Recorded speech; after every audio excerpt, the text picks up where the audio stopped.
Have you ever had a moment of strange coincidence? A flash of synchronicity, so perfect it sent a shiver down your spine. A quiet gasp of wonder that you couldn't quite explain. Perhaps you were thinking of an old friend, someone you hadn't spoken to in years. And just moments later, your phone illuminated with their name. Or maybe a deep, secret désir. A problem you saw no solution to. Suddenly and impossibly resolved itself, manifesting in your life in a way that defied all logic and probability. We are often taught to dismiss these profound moments as mere chance, to file them away as random firings in a chaotic and meaningless world.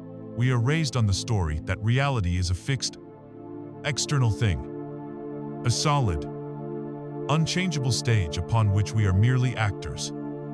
Reading lines we did not write, moving through a plot that is utterly outside of our control. This belief system, while common, while accepted as the default setting for modern life, leaves us feeling fundamentally powerless. Like small boats tossed on the waves of an indifferent and unpredictable ocean, we struggle, we strive, we exhaust ourselves fighting against the current, believing that the world, with all its joys and its sorrows, happens to us. And so, we look for answers outside of ourselves. We search for gurus, for systems, for the accumulation of wealth or status, hoping to find some external lever, some secret button that will finally give us a measure of control over a reality that feels so profoundly separate from who we are. But what if this entire premise is flawed? What if the foundation of our struggle is built upon a monumental misunderstanding? What if the ancient mystics, the pioneering quantum physicists, and the most insightful spiritual teachers were all pointing to the same startling and world-altering truth? That the universe is not something you are in, it is something you are. That reality is not a fixed and solid stage, but a shimmering, fluid, holographic projection of your own consciousness.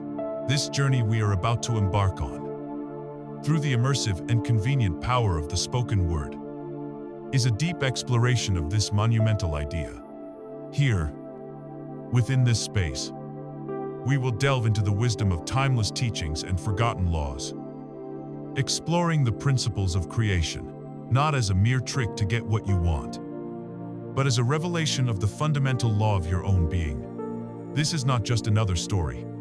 This is a message from the universe to the universe, and the universe is you. To begin this exploration, we must first dare to question the very ground beneath our feet. The solid world we touch and see. We are born into an agreement, a silent contract that we rarely think to examine. The agreement that the world is exactly as it appears. A chair is a chair. The sky is blue. A wall is solid. And our lives unfold within this fixed, objective reality. This is the operating system we run from birth. Our senses are the high-fidelity inputs that confirm this reality every waking moment. We trust them implicitly. We trust the report of our eyes, the testimony of our hands, the vibrations our ears pick up. They tell us a consistent story.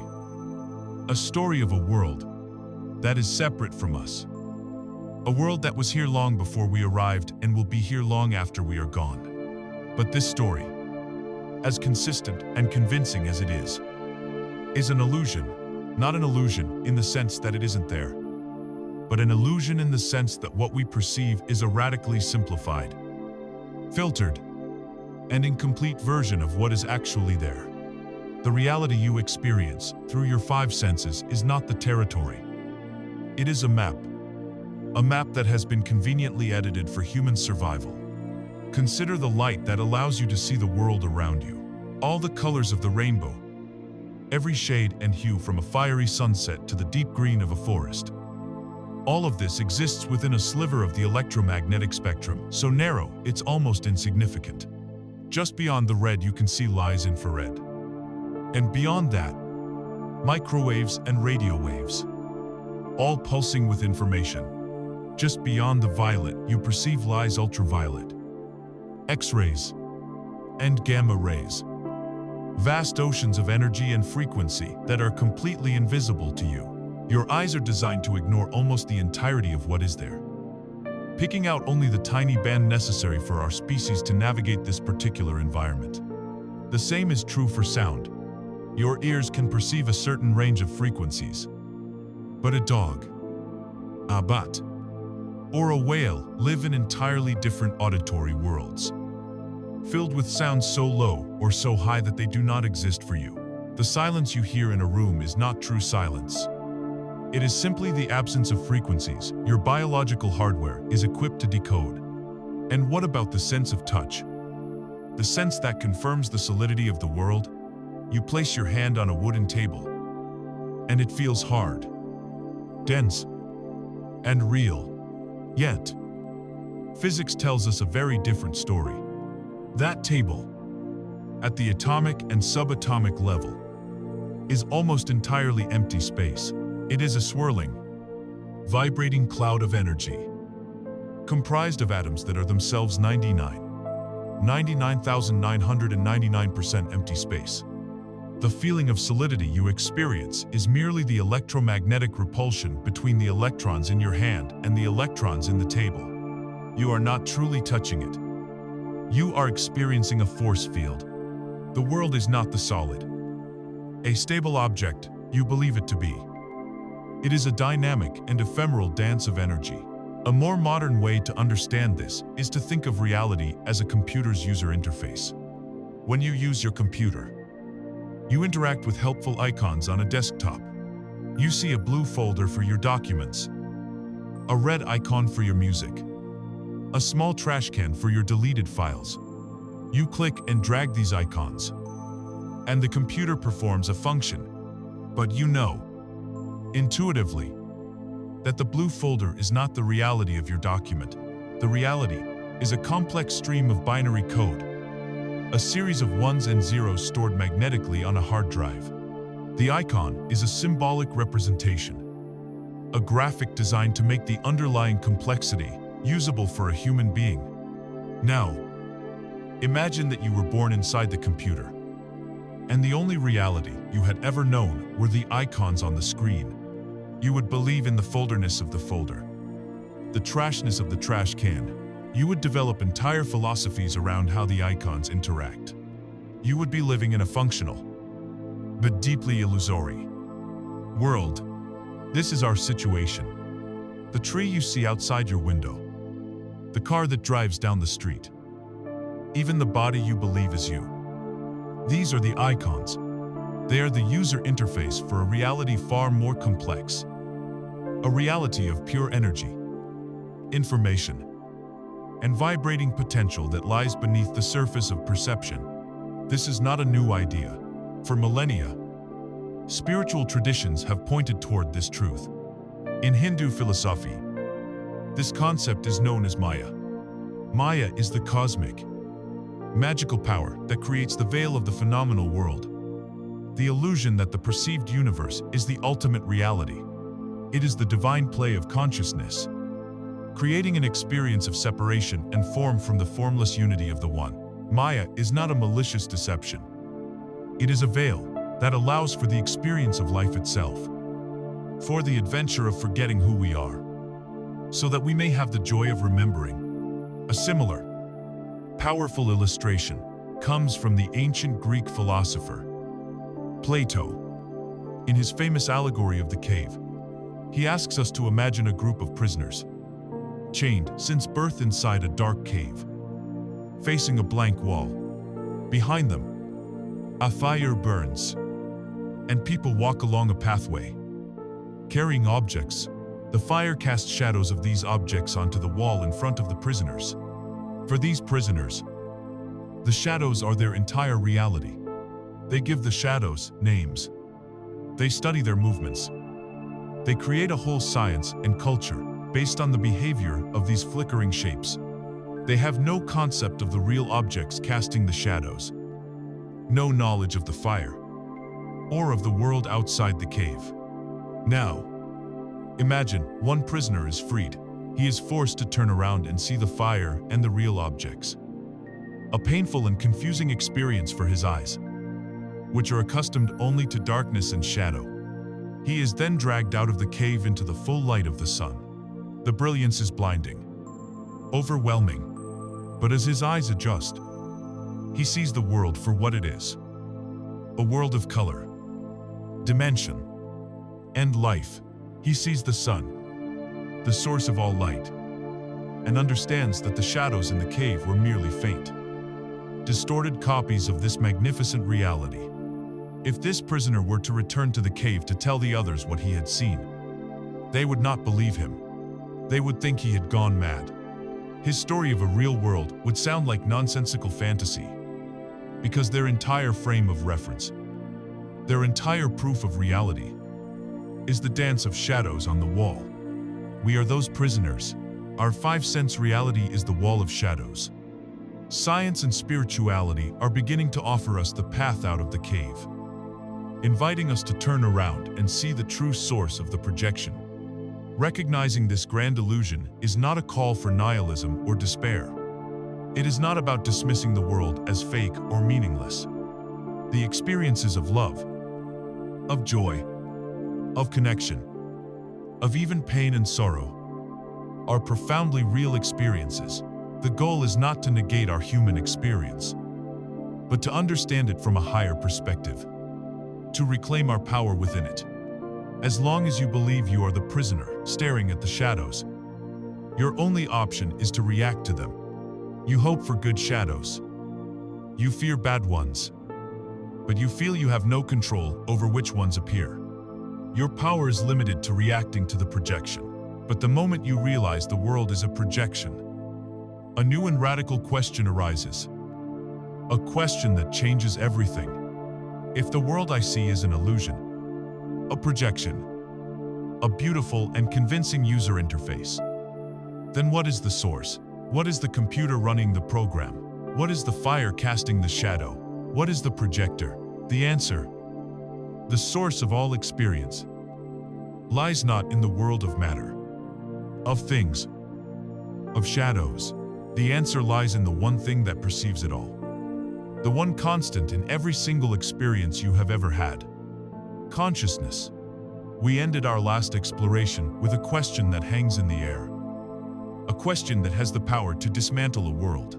If the reality we perceive is a projection, a shadow play, then what is the projector? The source of this grand illusion is not something you can hold in your hands or observe under a microscope, because it is the very thing that is holding and observing. The source is consciousness itself. The modern world is built upon the opposite assumption, the philosophy of materialism, which tells us that the universe is made of mindless matter, of stuff. It proposes that out of this dead, inert stuff, through a process of cosmic and biological accident over billions of years, a complex organ called the brain emerged. And this brain, this 3-pound lump of fatty tissue and neurons, somehow, through a process that no one has ever been able to explain, began to produce consciousness. This is what is known as the hard problem of consciousness. How does matter, which is supposedly objective and unthinking, create the subjective, internal, and rich experience of being you? How do electrical signals between neurons create the redness of a rose, the sweetness of honey, or the feeling of love? The materialist answer is that it just does. That consciousness is an emergent property, a ghost in the machine. But this is not a scientific fact. It is a philosophical belief, an assumption. It relegates consciousness to a secondary phenomenon, a fragile and temporary byproduct of a random chemical process in a meaningless universe. But the great wisdom traditions, the mystics, and now, even some of our most brilliant scientists, have been pointing to a far more elegant and empowering truth. They propose that we have it completely backwards. Consciousness is not a byproduct of matter. Consciousness is fundamental. It is the ground of all being. It is the field in which the universe appears. As Max Planck, the father of quantum theory, and a Nobel Prize-winning physicist, famously stated, "I regard consciousness as fundamental. I regard matter as derivative from consciousness. We cannot get behind consciousness. Everything that we talk about, everything that we regard as existing, postulates consciousness." Think about what he is saying. Matter is a derivative. It comes from consciousness, not the other way around. To grasp this monumental idea, we can turn to the most personal and mysterious laboratory we all have access to. The laboratory of our own dreams. Consider a dream you've had that felt completely and utterly real. In that dream, you are a distinct person, a character in a story. You walk through cities with towering buildings. You talk to other people who seem to have their own thoughts and feelings. You feel the wind on your skin. You taste food. You feel fear or joy based on the events of the dream while you are in it. The dream world is your total reality. It feels external, separate, and solid. Just like this waking world, the people you interact with do not feel like they are you. The landscape does not feel like it's a part of you. The entire experience is one of a self, moving through a world that is not the self. And yet, what happens the moment you awaken? In that instant of waking, a profound realization dawns. Everything in that dream, everything, was you. It was all constructed from the single, unified substance of your own consciousness. The towering buildings were made of your mind. The other people, with their own apparent free will, were projections of your mind. The monster that chased you was your own fear, given form. The ground you walked on was a manifestation of your own consciousness. There was no external, objective matter in the dream. It was all a unified, self-contained, holographic projection. The dreamer was dreaming the dream, and the dreamer was also everything in the dream. Now, let us take this one step further, into the realm of the lucid dream. A lucid dreamer is someone who, in the middle of a dream, becomes aware that they are dreaming. Imagine you are in a nightmare, running down a dark, endless corridor from a terrifying shadow. Your heart is pounding. You are filled with dread. Then, a spark of awareness ignites within you, and a thought arises. Wait a minute, this is a dream. In that single moment of recognition, everything changes. The fear instantly evaporates, because you realize the menacing shadow is not an external threat. It is a creation of your own mind. It has no power over you other than the power you give it. And with this realization, you become the master of that reality.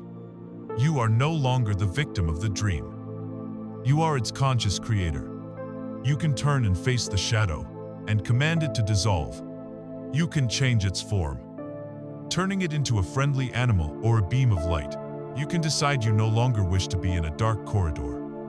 And with a single intention, you can find yourself on a warm, sunlit beach. You can choose to fly, to walk through walls, to manifest anything you desire, because you have remembered the truth.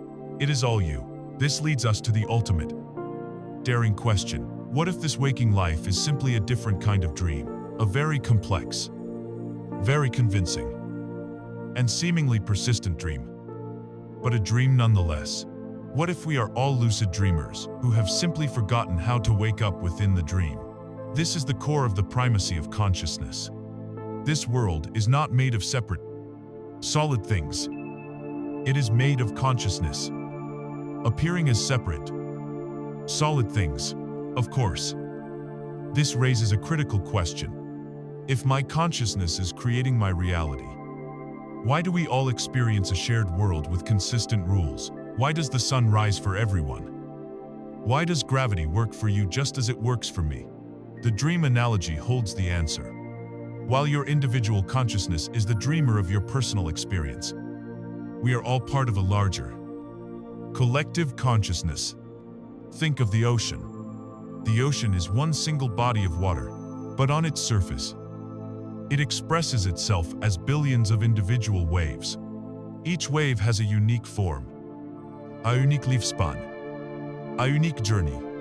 From the perspective of one wave, it might seem entirely separate from the others, but this is an illusion. Every wave is, and always will be, the ocean. They are made of the same water, driven by the same deep currents. In the same way, our individual consciousnesses are like waves on the surface of a vat. Universal consciousness. We are individualized expressions of one single, unified mind. This universal mind is the dreamer of the collective dream, the one that sets the basic parameters and laws of physics for this shared reality. Much like a computer's operating system sets the rules for all the programs that run on it. We are co-creating our reality within this larger framework. We are each a unique point of view through which the universe is experiencing itself. This perspective fundamentally changes everything. It elevates you from a cosmic accident, a random collection of molecules, to an essential and fundamental aspect of reality. You are not a machine that somehow learned to think. You are eternal consciousness, the dreamer, who has chosen to dream the dream of being human. You are not just a character in the story.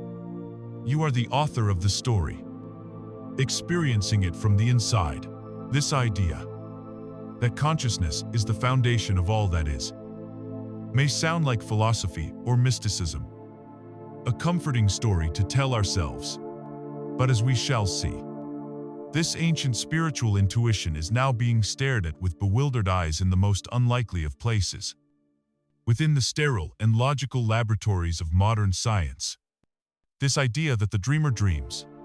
The dream isn't just a metaphor anymore. It is a possibility that is shaking the very foundations of our understanding of the world. Let's step into that strange and wonderful world, the world of quantum physics. For centuries, the world of science and the world of spirit have been viewed as fundamentally separate, even antagonistic. Science was the realm of the objective, the measurable, the material, while spirit was the realm of the subjective, the intangible, the internal. One was built on hard evidence, the other on faith. But in the early 20th century, as scientists began to peer deeper and deeper into the fabric of reality, into the subatomic world of the building blocks of matter, they found something that defied all their classical assumptions. They found a world that was not solid, predictable, and machine-like, but fluid, paradoxical, and strangely responsive to the mind of the observer. They stumbled, almost by accident, upon the meeting ground of science and spirit. This is the world of quantum mechanics, and what it reveals about the nature of reality is nothing short of revolutionary. To understand this, we must look at one of the most famous and mind-bending experiments in the history of science, the double-slit experiment. The setup is simple enough. Imagine a wall with two small vertical slits in it. On one side, you have a device that can fire tiny particles, one by one, like electrons. On the other side, you have a screen that acts as a backstop, recording where each particle lands. Now, if you were firing tiny, solid objects like marbles through these two slits, you would expect to see a very simple pattern on the backstop. Two distinct bands of hits, directly behind each slit. This is common sense. This is how the solid, material world we know is supposed to behave.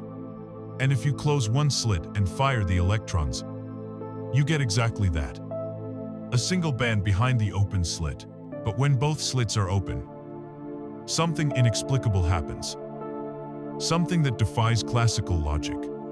When the electrons are fired one by one, and no one is trying to measure their path, they do not create two bands on the screen.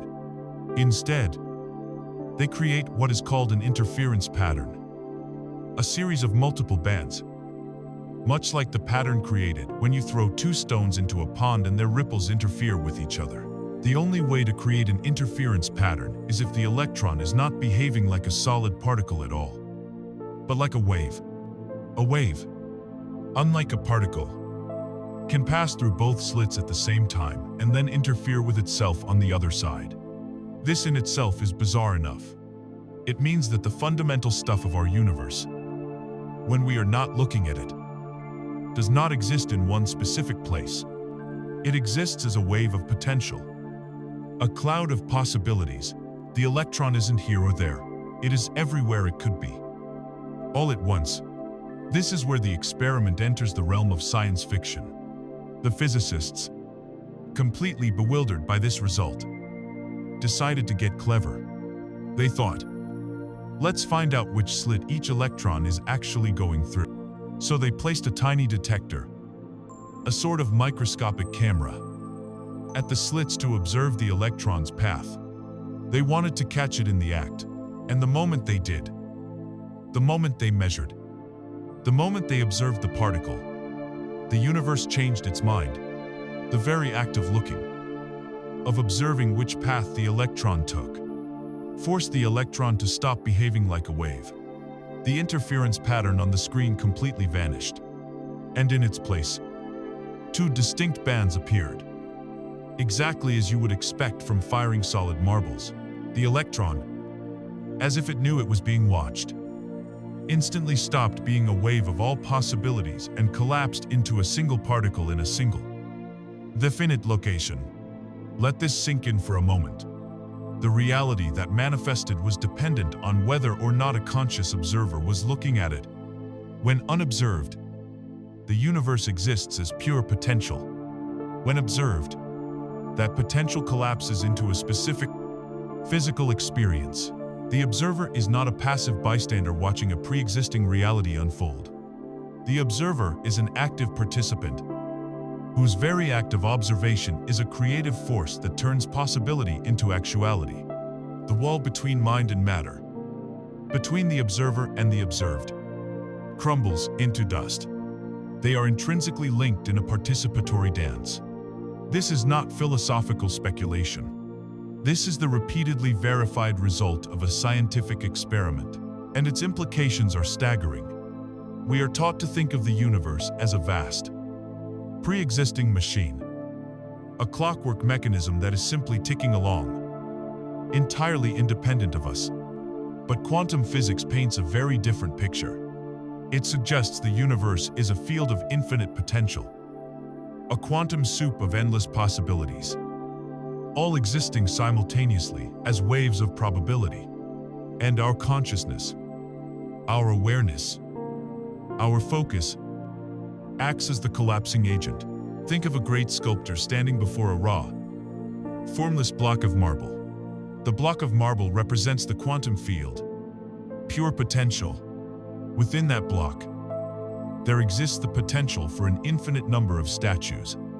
The possibility of a beautiful angel exists, right alongside the possibility of a fearsome gargoyle, and the possibility of a pile of dust. What determines which one becomes real? It is the consciousness of the sculptor. He holds an image, a vision, an intention in his mind.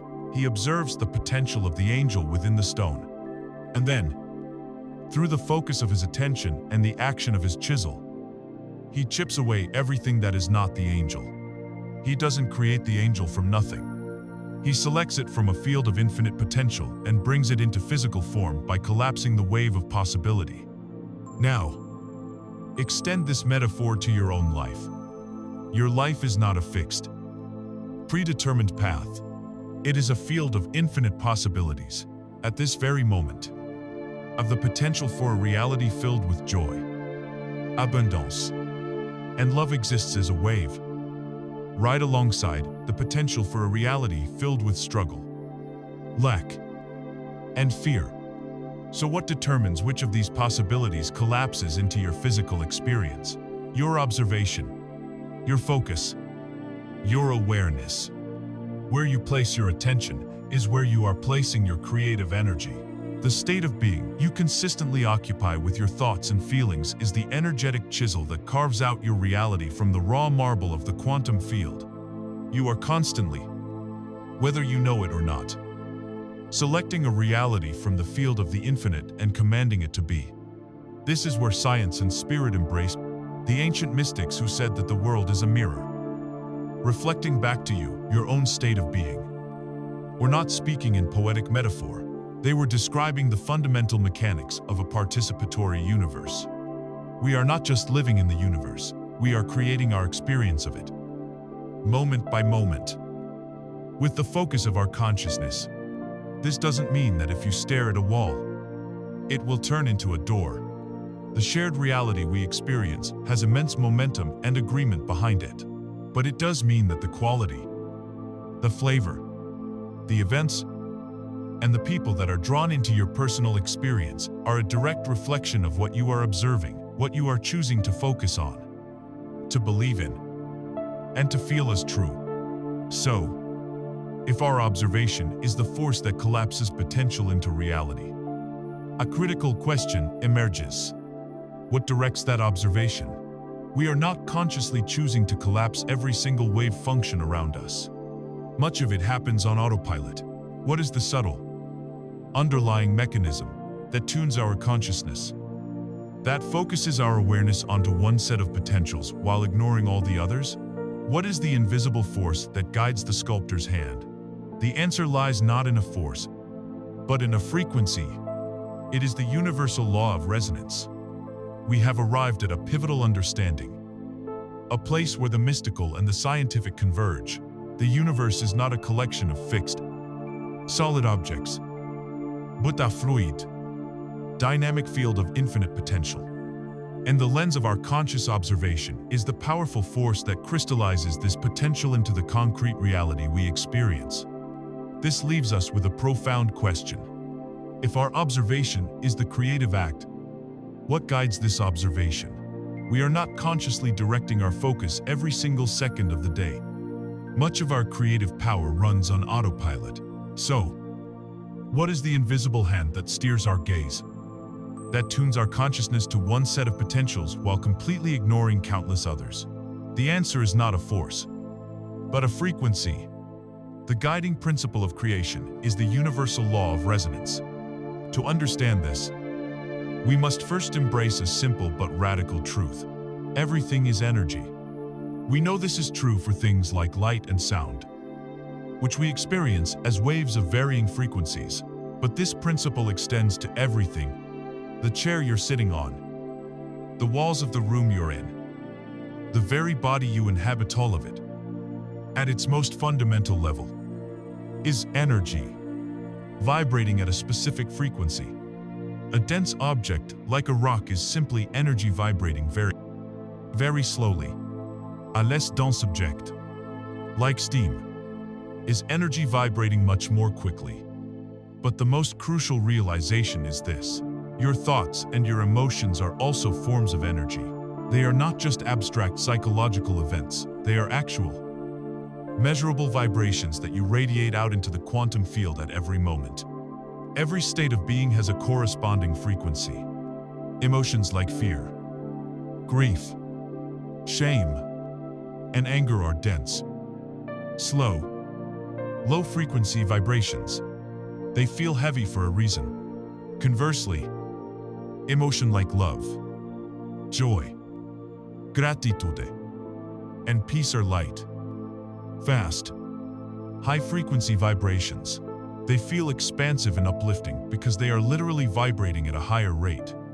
You are, in essence, a walking, talking, broadcasting tower. And the signal you are constantly sending out is your vibrational state of being. The most powerful analogy to grasp this concept is that of a radio. Imagine you are in a room filled with an invisible sea of radio waves. In this room, every possible radio station is being broadcast simultaneously. A classical music station is broadcasting on 101.1 FM. A rock station is on 95.5 FM. A news station is on 88.7 AM. And a talk show is on another frequency. All of this music, all of these voices, all of this information exists right now, all around you, as silent, potential broadcasts. Now, in your hand, You hold a radio receiver. The radio cannot create music. Its only job is to tune its internal circuitry to match the frequency of one of those broadcasts. If you want to listen to classical music, you don't have to create an orchestra in your room. You simply have to turn the dial on your receiver to 101 FM. The moment your receiver becomes a vibrational match to the broadcast frequency, the silent potential of that classical music becomes an audible, tangible experience. You cannot, no matter how hard you try. I hear the classical music if your dial is set to 95.5 FM. You can't yell at the radio, or beg it, or try to force it to play a different song. It can only ever receive the broadcast that matches the frequency it is tuned to. The law is absolute. To change the program, you must change the frequency. Now, let us apply this perfect metaphor to our lives. You are the radio receiver. The quantum field of infinite potential is the airwaves, filled with an infinite number of reality stations, each broadcasting at a unique frequency. There is a reality station of vibrant health and well-being. There is a station of chronic illness. There is a station of immense wealth and abundance. There is a station of constant struggle and lack. There is a station of deep, loving relationships, and a station of loneliness and conflict. All of these realities exist right now as pure potential, as silent broadcasts in the quantum field.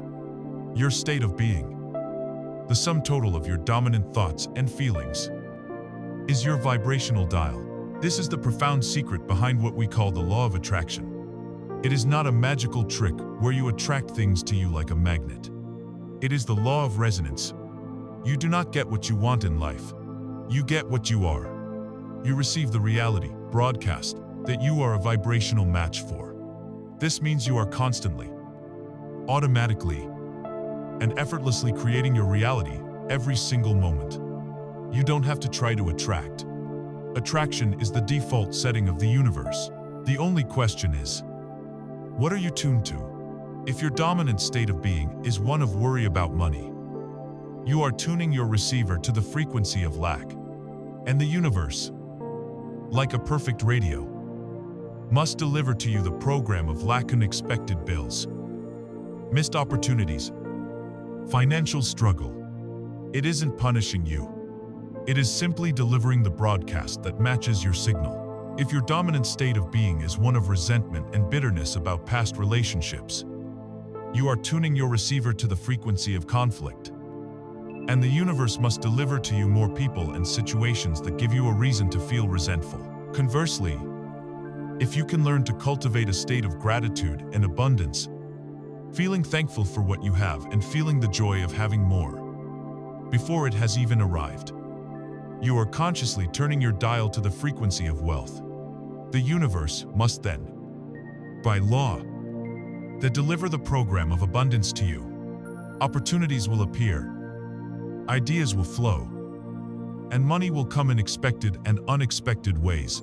This shifts the entire paradigm of creation from one of forceful, external action to one of internal, vibrational alignment. Most of us spend our lives trying to change our reality by running around and manipulating the external world. This is like trying to make the radio play different music by redecorating the room it's in. It's exhausting and ultimately futile if the dial is never changed. Real change, lasting change, comes from tending to your inner world first. It comes from deliberately choosing thoughts that feel better. It comes from practicing gratitude. It comes from meditating. It comes from doing anything that raises your emotional state, that tunes you to a higher frequency. When you change your inner state of being, the external world has no choice but to rearrange itself to match. It is law. You become a resonant match for a different reality. And that reality must, by the physics of the universe, manifest for you. You are not chasing butterflies, you are cultivating a garden. And the butterflies come to you. So, the power is not in what you do, but in who you are being. Your job is not to figure out the how, but to focus on the what. And more importantly, the feeling of the what. Your only work is to tune your receiver.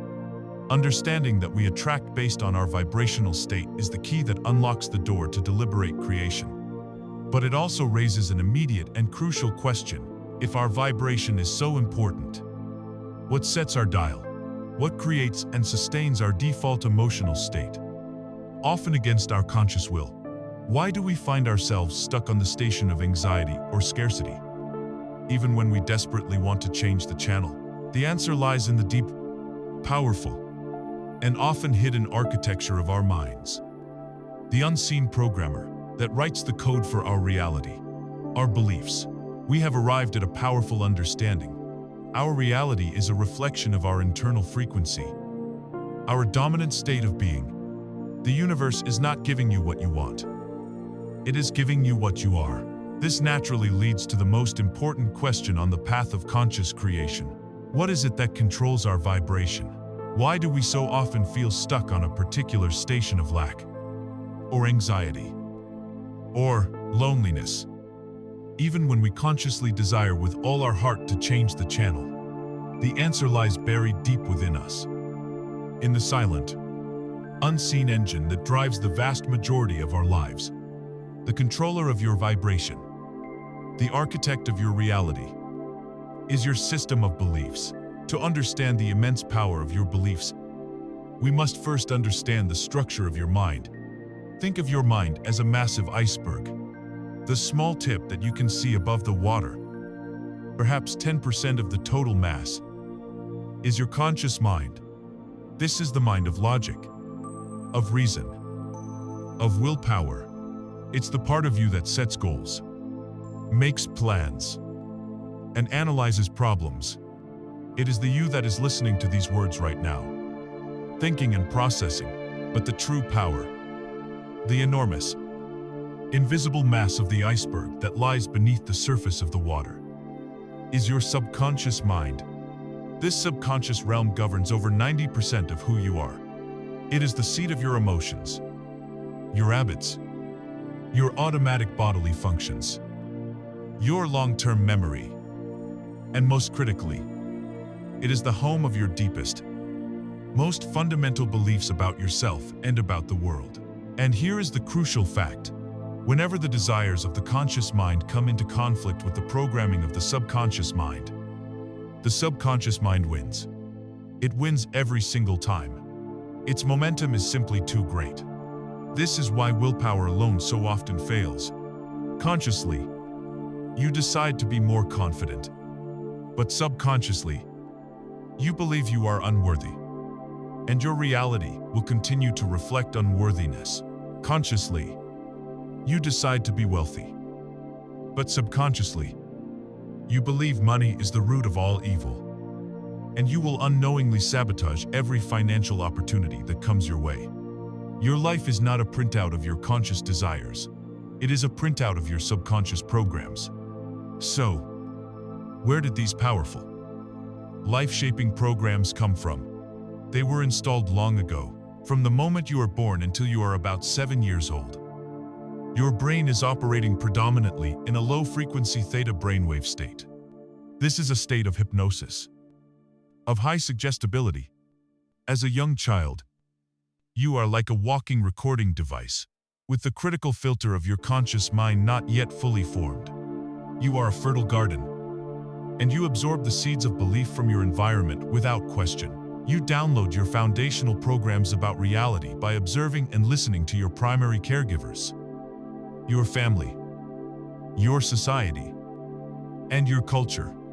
Every word your parents said about money, every argument they had, planted a seed. Money doesn't grow on trees. Rich people are greedy. We can't afford that. These phrases were not just words. They were programming code being installed directly into your operating system. Every interaction you witnessed about relationships became a part of your blueprint for love. If you saw love as conditional, as a struggle, as something that ends in pain, that became your program. The beliefs of your religion, your culture, your teachers about your worthiness, your intelligence, your capabilities, all of it was accepted as truth. This programming continues throughout life, reinforced by powerful emotional experiences. A painful betrayal can install the belief I can't trust anyone. A public failure can install the belief it's not safe to be seen. These are not just memories. They are active, vibrational programs that now run in the background of your life. Once a belief is installed in the subconscious, it has one primary directive: to prove itself true. Your subconscious mind loves to be right. It will orchestrate your life in a way that continuously validates its core programming. It does this by filtering your perception. Out of the millions of bits of information your senses are exposed to every second, your subconscious mind, through a part of the brain called the reticular activating system, will only allow you to perceive the tiny fraction that matches your existing beliefs. If you subconsciously believe I am unlucky, you will literally fail to see the opportunities that are right in front of you. But you will notice every single instance of bad fortune, reinforcing the belief. If you believe all the good partners are taken, you will be magnetically drawn to emotionally unavailable people, while being completely blind to the kind, available person who is trying to get your attention. Your subconscious doesn't just filter perception. It also guides your behavior to create outcomes that match its beliefs. It is a self-fulfilling prophecy machine. There is a powerful story that perfectly illustrates this human condition. It is the story of the circus elephant. When an elephant is just a baby, small and weak, its trainers tie it to a massive iron stake driven deep into the ground with a thick, heavy rope. The baby elephant, not knowing any better, pulls and struggles against the rope for days. But it lacks the strength to break free. Eventually, after much struggle and pain, it learns a powerful lesson. When I feel this rope on my leg, I am powerless. The struggle is futile. The rope is my limit. This belief, rope equals limitation, is seared into its subconscious mind. Now, fast forward many years. The elephant is now a magnificent, powerful creature. Weighing several tons, it has the raw strength to uproot a tree. Yet, this colossal animal can be tethered by a thin nig's flimsy rope tied to a small wooden peg pushed loosely into the ground. It possesses more than enough strength to snap the rope with a single, effortless step. But it never even tries. It stands perfectly still. Why? Because the moment it feels the familiar tug of the rope on its leg, the old program from its childhood instantly activates. The belief I am powerless against this rope takes over. The elephant's present-day reality is being dictated not by its actual, immense power, but by a limiting belief it formed when it was small and weak. We are that elephant. Our limiting beliefs: I'm not good enough. I'm not worthy of love. Making money is hard. I'll never be healthy. These are our thin ropes. They are outdated, false programs based on past experiences or the opinions of others, yet they hold us captive, preventing us from accessing the immense, God-like power that resides within us. We look at our thin rope and we call it reality. We call it the way things are. We never think to question the rope itself. So how do we begin to test these ropes? How do we find the invisible programs that are creating the blueprints of our lives? You simply have to look at your life. The areas where you experience the most consistent struggle, the most repetitive and painful patterns, are the very areas where your most powerful limiting beliefs are running the show. Your bank account is a printout of your beliefs about money. Your relationships are a printout of your beliefs about love and self-worth. Your health is a printout of your beliefs about your own body. Your life is the diagnostic tool. It is the mirror showing you exactly what programs you are running. Discovering these beliefs is not a cause for shame or despair. It is a cause for celebration. It is the beginning of true freedom. The moment you bring a subconscious belief into the light of your conscious awareness, it begins to lose its power over you. The elephant is only a prisoner as long as it remains unaware that the rope is no longer a real barrier. The moment it becomes conscious of its own strength and the flimsiness of the rope, it is free. And so it is with us. Once we've identified the blueprint of our beliefs, we can move from being the passive products of our programming to becoming the conscious programmers. This is the art of deliberate creation. We stand now at a profound turning point in our journey. We have pulled back the curtain on the illusion of a fixed reality. We have felt the power of consciousness. We have tuned into the law of vibration. And we have brought our own limiting beliefs out from the shadows and into the light. To know these things is to be handed the map and the key to a new world.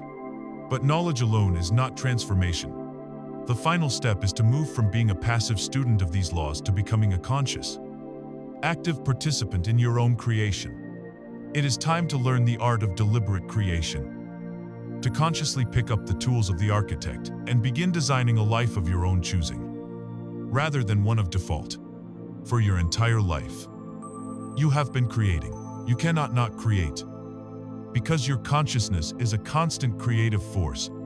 The only distinction is whether you have been creating by default or by design. Creation by default is the state of the unconscious majority. It is living on autopilot, allowing your reality to be shaped by the momentum of your old, unexamined subconscious programs. It is waking up in the morning and immediately letting the outside world dictate your inner state. You read a negative news headline, and your frequency drops to fear. A coworker makes a critical comment, and you tune into the vibration of insecurity. You look at your bank account, and you broadcast the signal of lack. In this state, you are a reactor, a pinball being bounced around by external circumstances, always feeling like a victim, never realizing that your own unfocused attention is energizing the very reality you despise. It is the life of the powerful elephant, standing still, tethered by a thread of belief it never dares to question. Deliberate creation, however, is the art of the awakened mind. It is the conscious decision to choose your inner state, regardless of outside circumstances. It is waking up and deciding, today, I will tune myself to the frequency of joy. Today, I will broadcast the signal of abundance. Today, I will feel worthy and loved, because that is my true nature. A deliberate creator understands that the outer world is a reflection of the inner world, and so, all effective work is done internally first. You are no longer a reactor to a fixed world, you become the cause, the central creative force from which your world flows. You are responding to your inner vision, not reacting to outer illusion. The most powerful way to understand this shift is through the analogy of a gardener. Your subconscious mind is a plot of the most fertile soil on earth. It is rich, potent, and it will grow absolutely anything you plant in it, without judgment. The soil doesn't care if you plant a seed for a beautiful rose or a seed for a poisonous weed. Its only job is to provide the perfect conditions for whatever seed it receives to grow. The default creator is the gardener who pays no attention to this sacred plot of land. He leaves the gate open, and the winds of the world blow in all sorts of seeds. A seed of doubt from a friend's comment, a seed of fear from a television show, a seed of scarcity from a memory of childhood.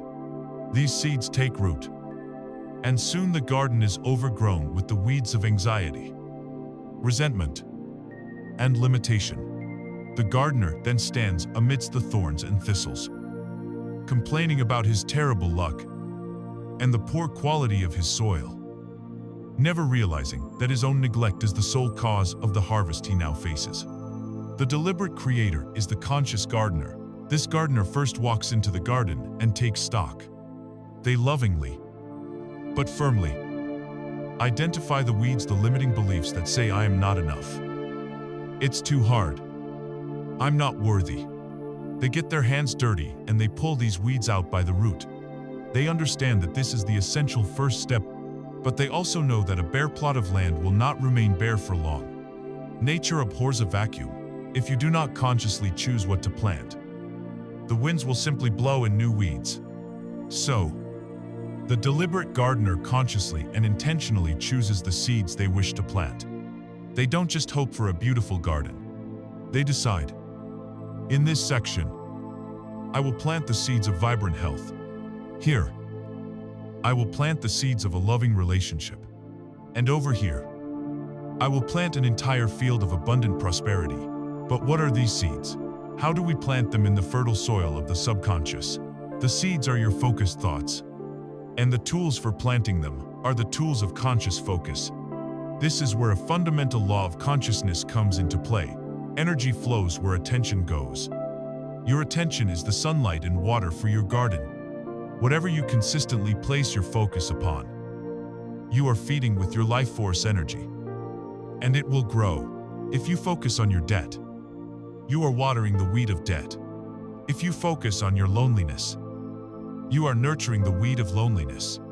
The art of deliberate creation, therefore, is the art of consciously withdrawing your attention from the weeds of your current reality and placing it firmly upon the beautiful flowers and fruits of the reality you wish to inhabit.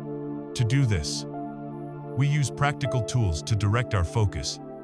One of the most powerful is visualization. This is the act of creating a vivid, detailed mental movie of your desire already fulfilled. You close your eyes and you step into the scene. If you desire a new home, you don't just see the house.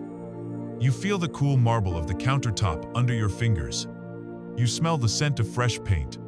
You hear the echo of your laughter in the hallway. You see the view from the window. You immerse yourself in the sensory details of the experience.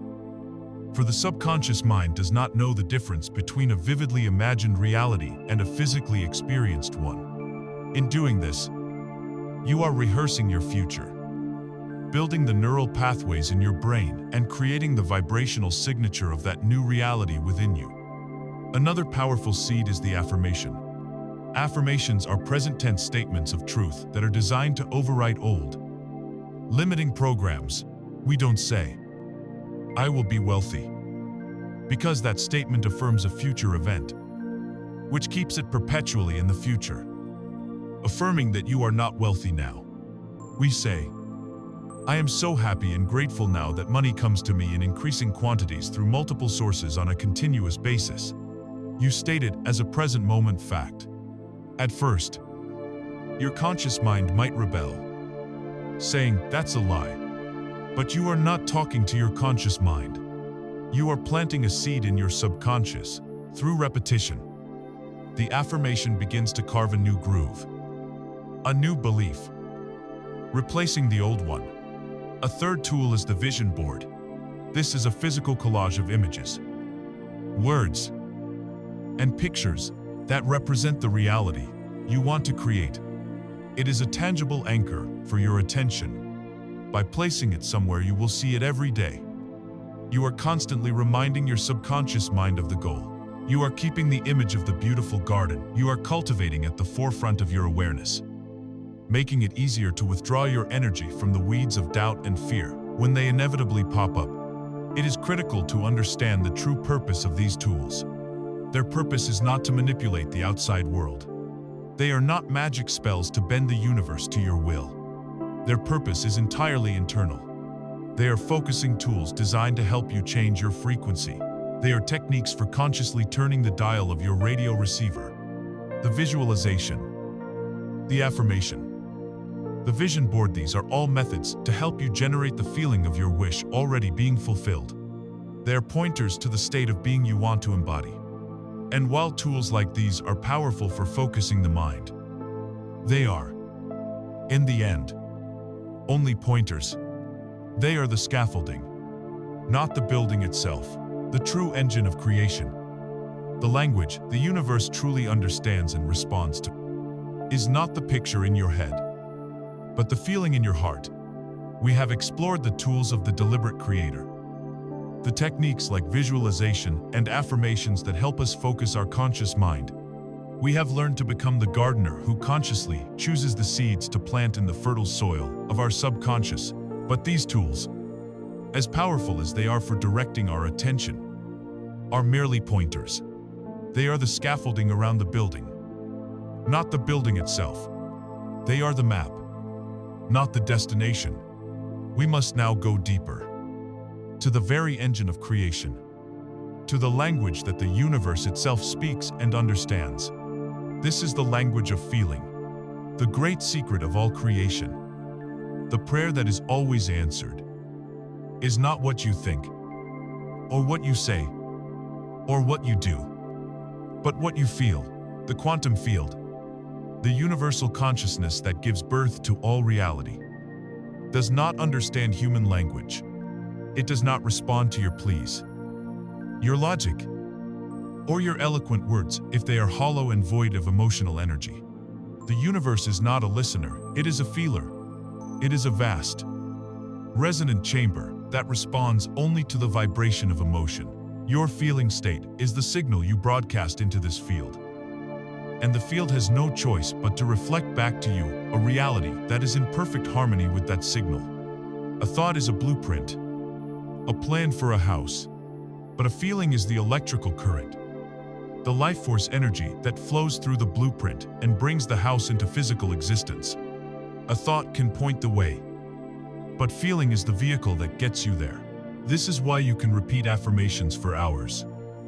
But if you feel unworthy while saying "I am worthy," you are broadcasting the powerful vibration of unworthiness.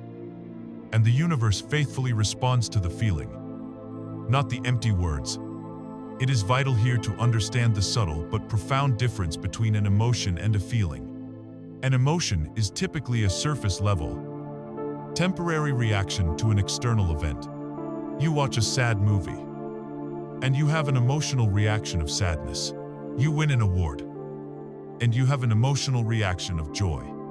Emotions are often conditional, triggered by the outside world.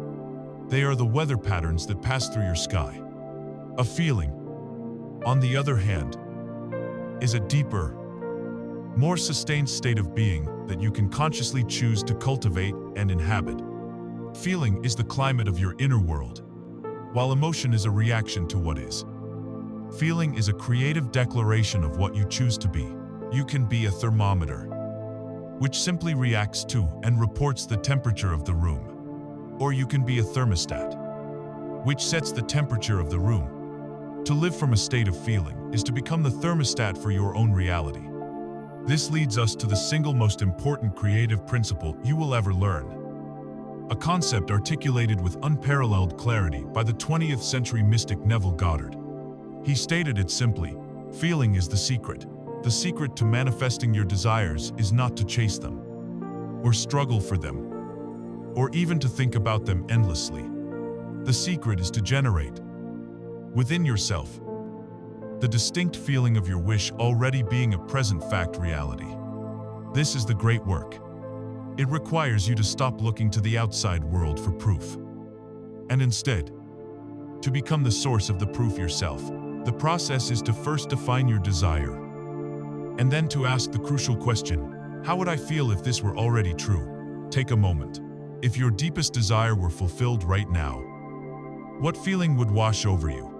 Would it be the feeling of profound relief? The feeling of exuberant joy?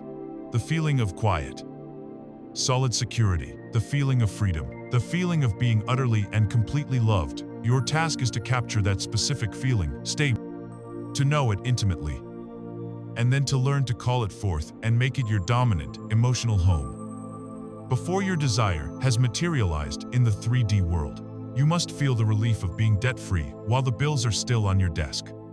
You must feel the warmth and security of being cherished while you are still seemingly alone. This is not about lying to yourself. It is about being loyal to a reality that is not yet visible to your 5 senses. To truly grasp this, consider the craft of a master actor. An average actor, given the role of a king, will put on a crown, wear a velvet robe, and recite their lines. They are imitating the outward appearance of a king. The audience may appreciate the performance, but they are always aware they are watching an actor playing a part. A true master actor, a method actor, approaches the role from the inside out. They don't ask, "What does a king do?" They ask, "What does it feel like to be king?" They immerse themselves in the feeling of sovereignty. They cultivate the inner state of authority, of responsibility, of unshakable command. They begin to think and feel as the king would. When they step onto the stage, they are not acting. they have become the king. Their posture, their gaze, their every word radiates this inner state of being, and the audience is mesmerized. They are not responding to the plastic crown or the velvet robe. They are responding to the authenticity of the feeling being broadcast by the actor. You are the actor on the stage of your life. The universe is your audience. If you want to embody the reality of abundance, you cannot simply say the lines, "I am abundant," while secretly feeling the cold dread of lack. You must do the inner work of the master actor. You must find and cultivate the genuine feeling of abundance and security within you. When you succeed in doing this, when your dominant feeling state becomes one of wealth, the universe, like a captivated audience, has no choice but to give you a standing ovation in the form of physical abundance. It must deliver a reality that matches the truth of the feeling you are embodying. Your feelings are not only your most powerful creative tool, they are also your most reliable guidance system. Think of your feelings as a perfect, built-in vibrational compass. At any given moment, how you feel is telling you everything you need to know about your point of attraction. When you feel good, when you feel emotions like joy, love, appreciation, or excitement, is a signal from your innermost self that your current thoughts and focus are in alignment with your true desires and your highest potential. It's a green light, telling you that you are tuned to a high frequency and on the right path. Conversely, when you feel bad, when you feel emotions like anxiety, anger, jealousy, or frustration, it is not a punishment. It is a loving, gentle alarm. It is a signal from your inner being that your current focus has drifted into misalignment with who you truly are. It is a vibrational indicator telling you that you are currently tuned to a frequency that will attract unwanted experiences. These negative feelings are your guidance system, prompting you to gently shift your thoughts to something that feels even a little bit better. To begin turning the dial back towards a more harmonious frequency. Mastery of life, therefore, comes down to the mastery of feeling. Feeling is the language of prayer that the universe always answers.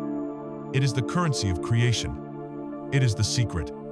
But this, of course, leads us to the most practical and challenging part of this entire process. How can you genuinely feel something to be true when your five senses, your bank account, your relationships, and your body are all screaming a contradictory story? How do you feel the warmth of the sun in the middle of a storm?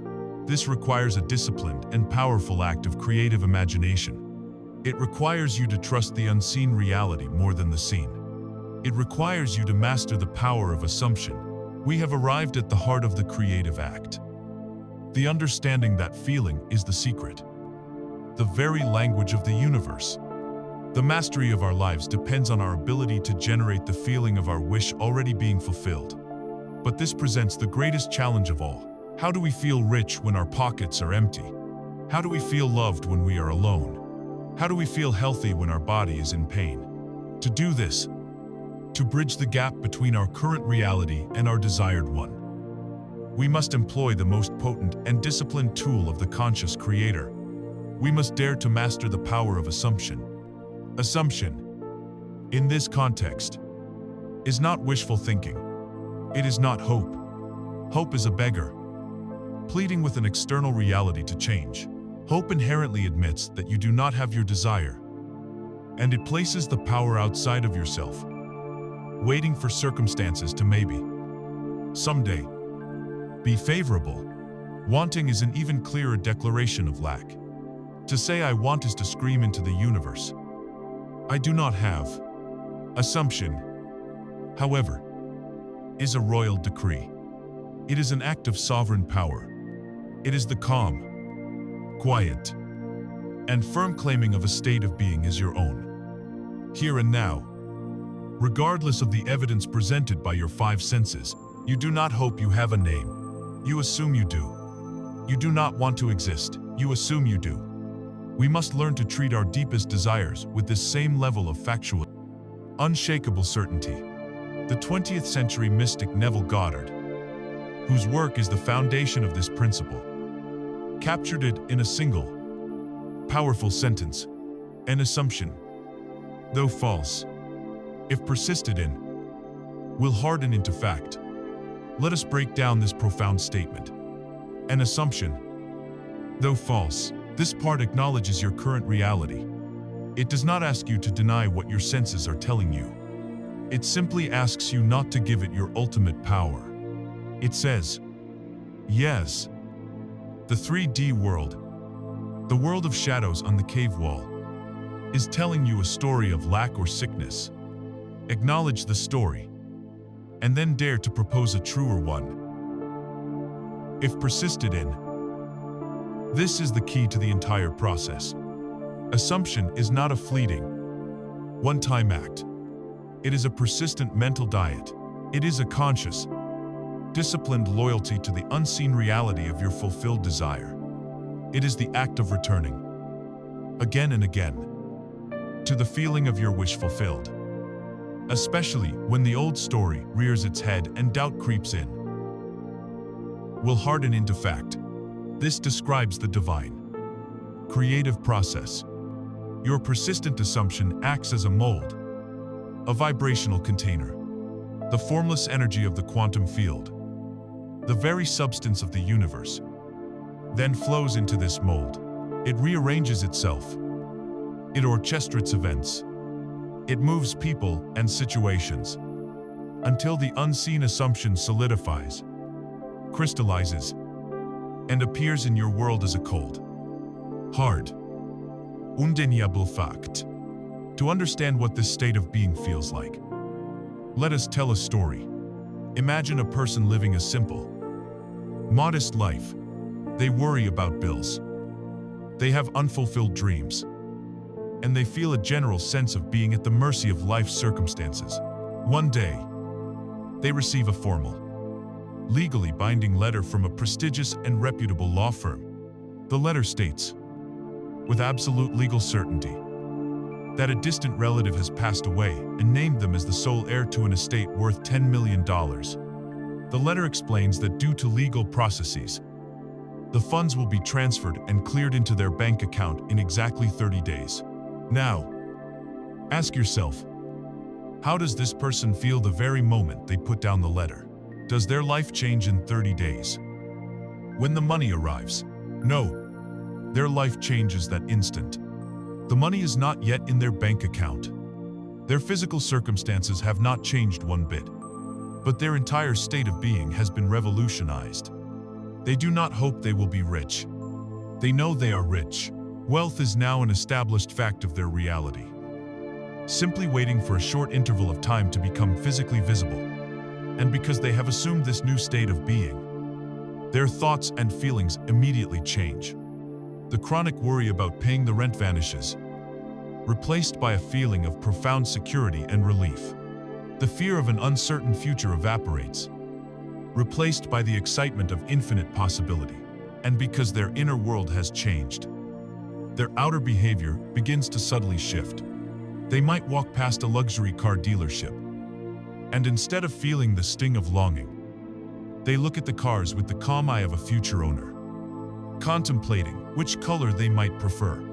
They browse real estate websites not as a form of fantasy, but as a practical search for their new home. They carry themselves differently. Their posture is more relaxed. Their smile is more genuine. They are not faking it. They are not acting as if. They are living from the established fact of their new reality. They have successfully assumed the feeling of the wish fulfilled. This is what it means to live in the end. You must become your own reputable law firm.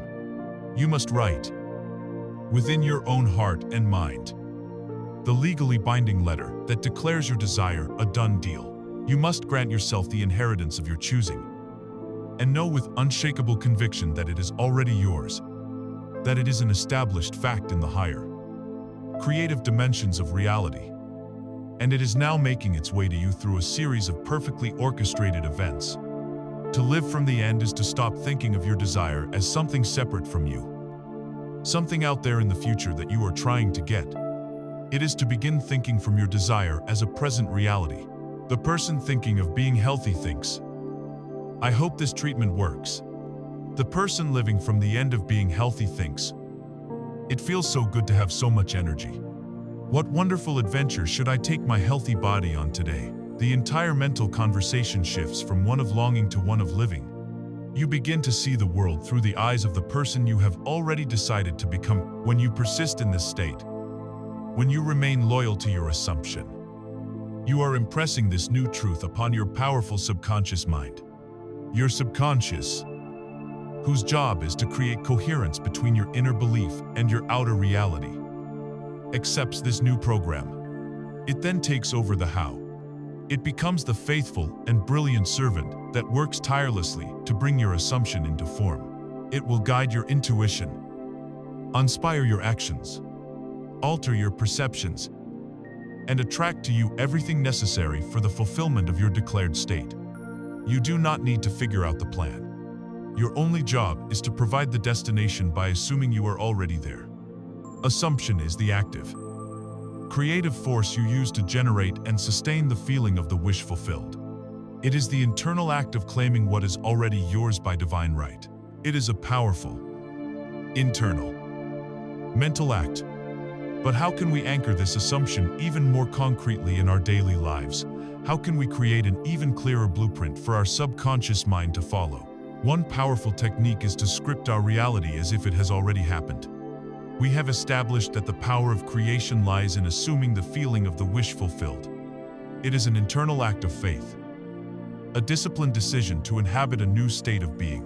This act, while potent, can sometimes feel abstract, a purely mental exercise happening in the ether of the mind.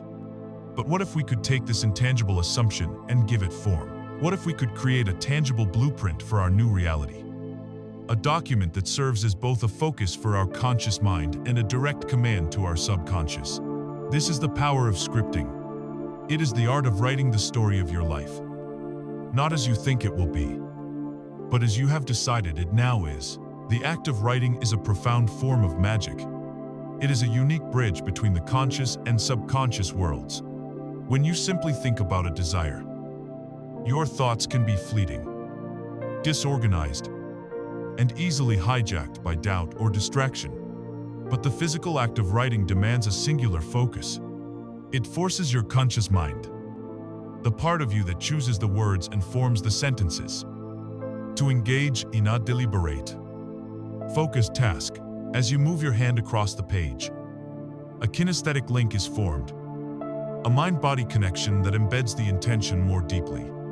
The process of translating a mental image into a structured, written narrative bypasses the analytical mind and speaks directly to the subconscious, which operates on the language of story and symbol. To understand the creative power of scripting, think of a masterful screenwriter sitting down to write a film. They begin with a blank page, a void of pure potential.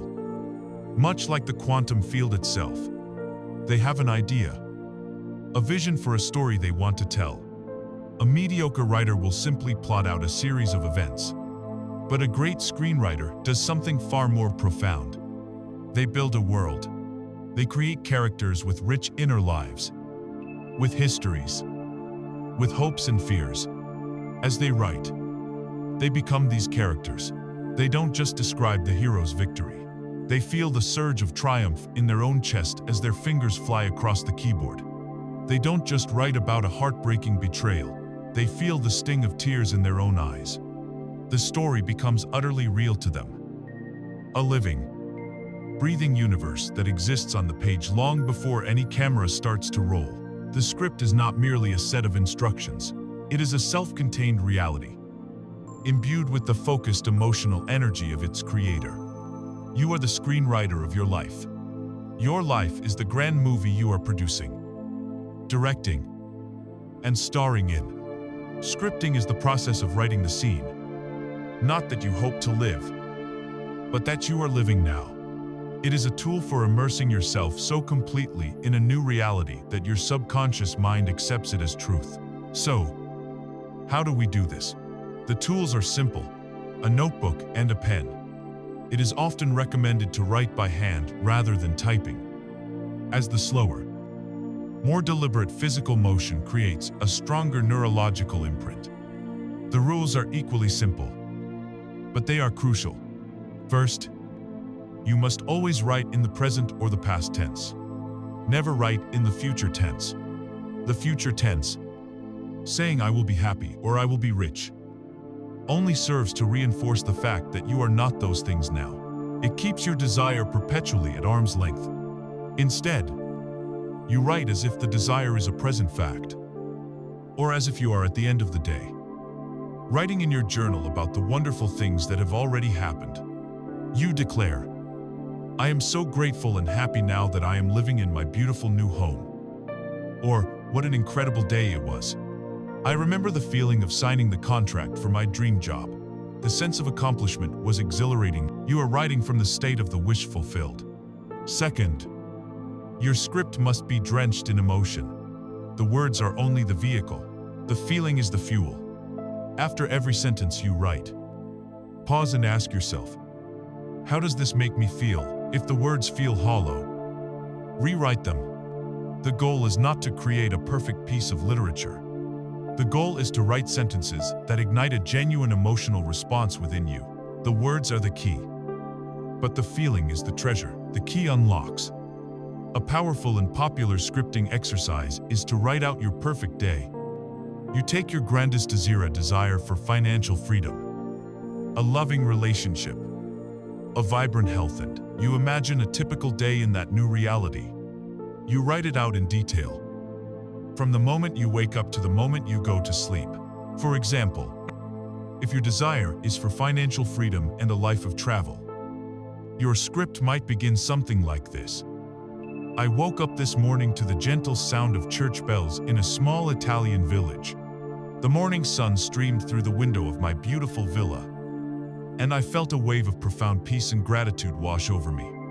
I stretched, feeling completely rested and energized, with absolutely no financial worries on my mind.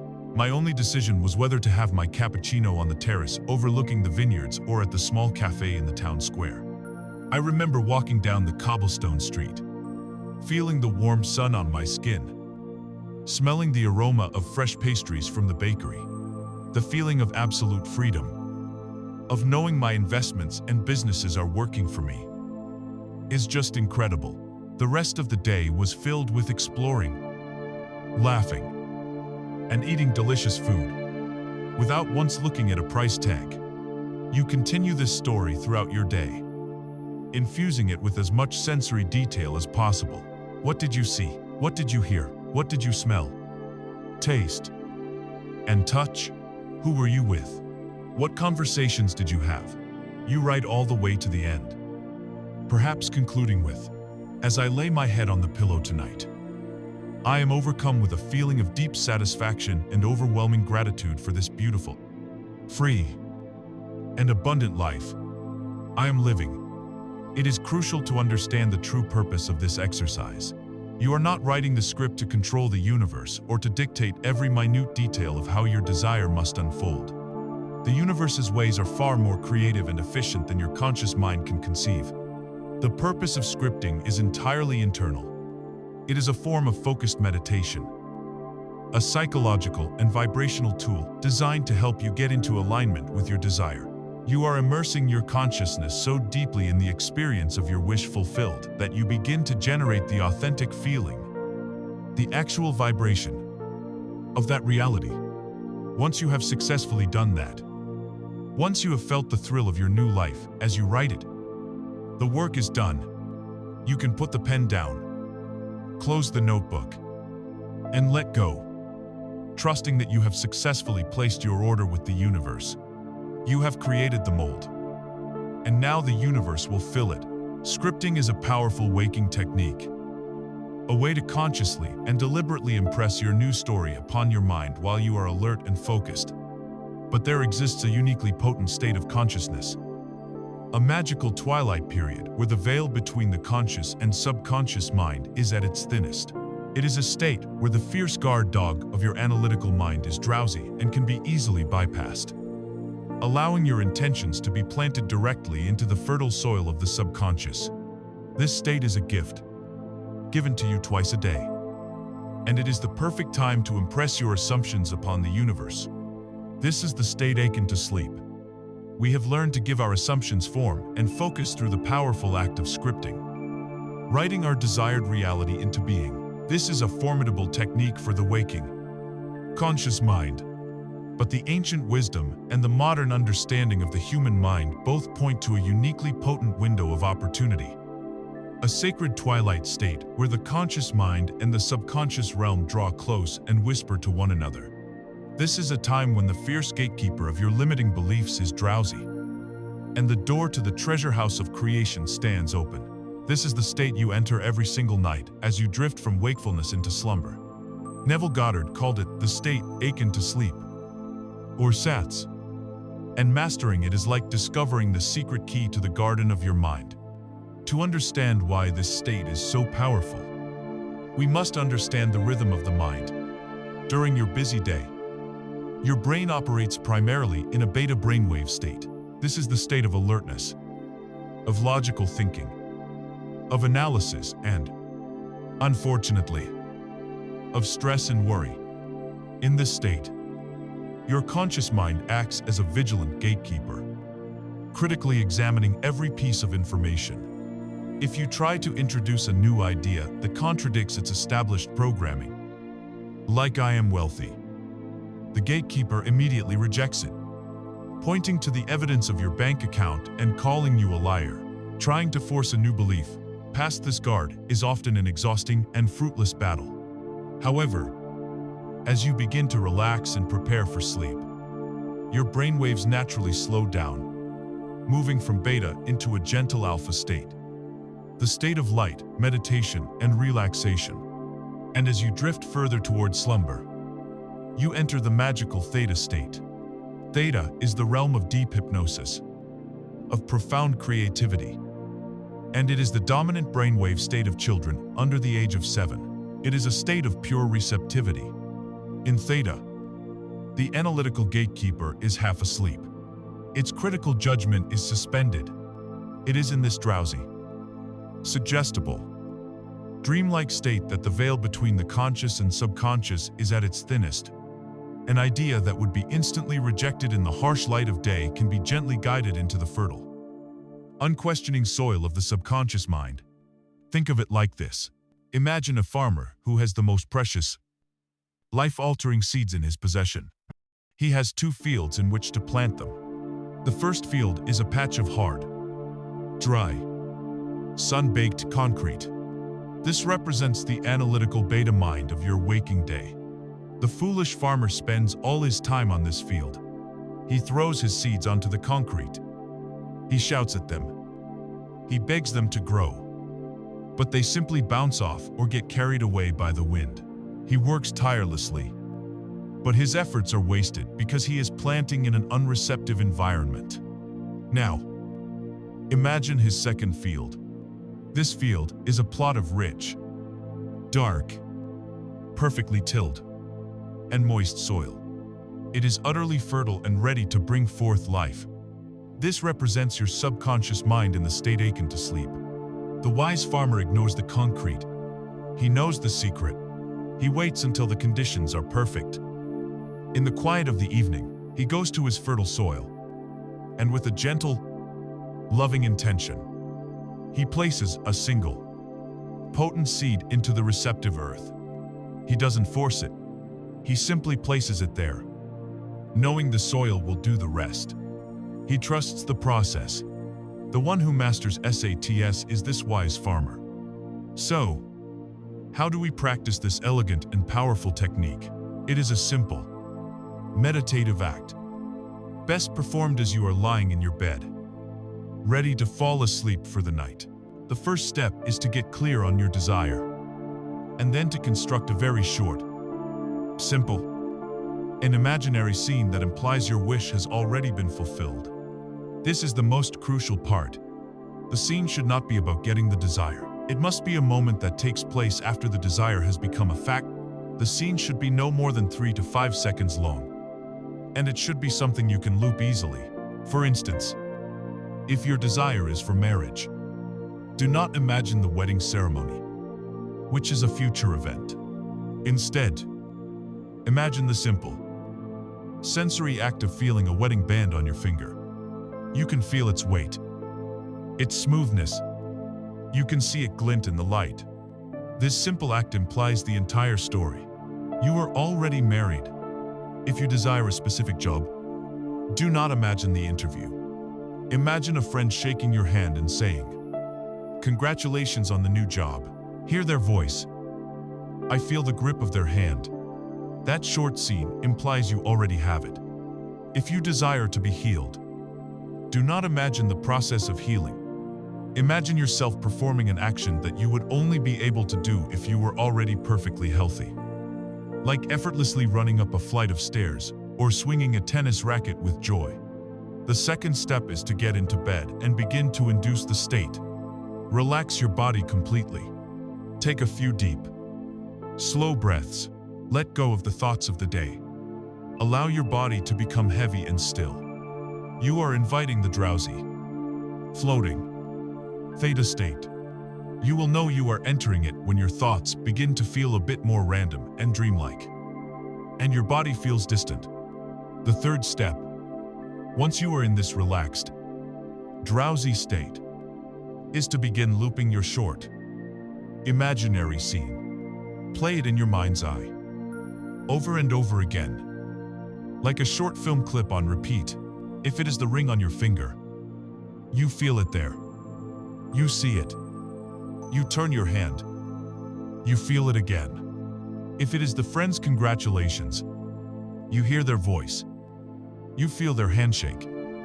Over and over. The fourth, and most vital step, is to infuse this loop scene with sensory vividness and feeling. As you repeat the act, make it more and more real. Engage as many of your imaginary senses as you can. But above all, you must summon the corresponding feeling. What would it feel like if this were truly happening? Feel the pride, the joy, the relief, the gratitude. Let that feeling saturate your entire being. The feeling is the fertilizer for the seed you are planting. You must feel it so real, so natural, that you are no longer a person lying in bed imagining something. You are a person actually experiencing it. The final step is to continue looping this feeling-infused scene until you drift off to sleep. The goal is to have your last conscious thought before you enter slumber be the reality of your wish fulfilled. By falling asleep in the state of your fulfilled desire, you are handing over this perfectly formed instruction to your subconscious mind, which will then work all night, in the mysterious depths of your being, to gestate and develop this new reality. You have successfully planted your seed in the most fertile ground possible. The work is done. We have learned how to become the wise farmer, how to choose our seed and plant it in the rich, receptive soil of the subconscious mind during the sacred state akin to sleep. But the farmer's work is not done with the planting. A new, and perhaps even more challenging, discipline is now required. What does the wise farmer do after the seed is in the ground?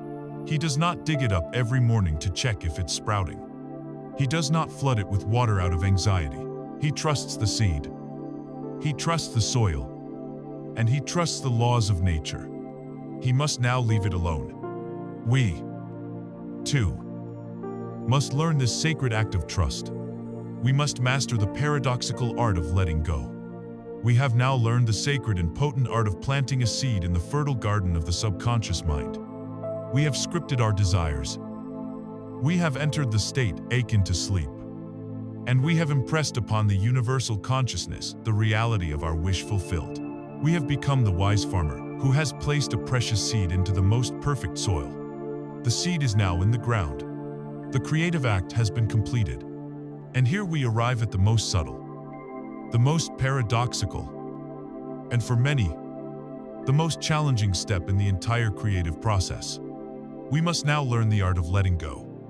Letting go is a concept that is widely misunderstood. It does not mean apathy or resignation. It does not mean you suddenly decide you no longer want your desire. It is not giving up. On the contrary, letting go is the ultimate act of faith.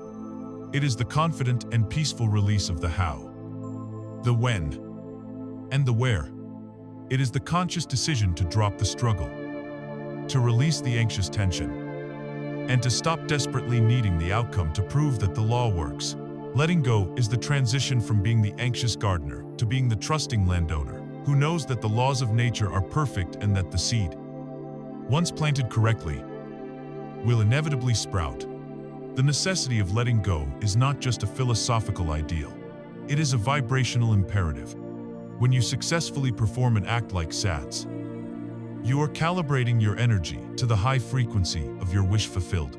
You are, for that moment, vibrating in harmony with abundance, with love, with well-being. But what happens when you wake up the next morning and immediately begin to worry? You start checking your email for a sign. You look at your bank account with anxiety. You ask yourself, is it working? When is it going to happen?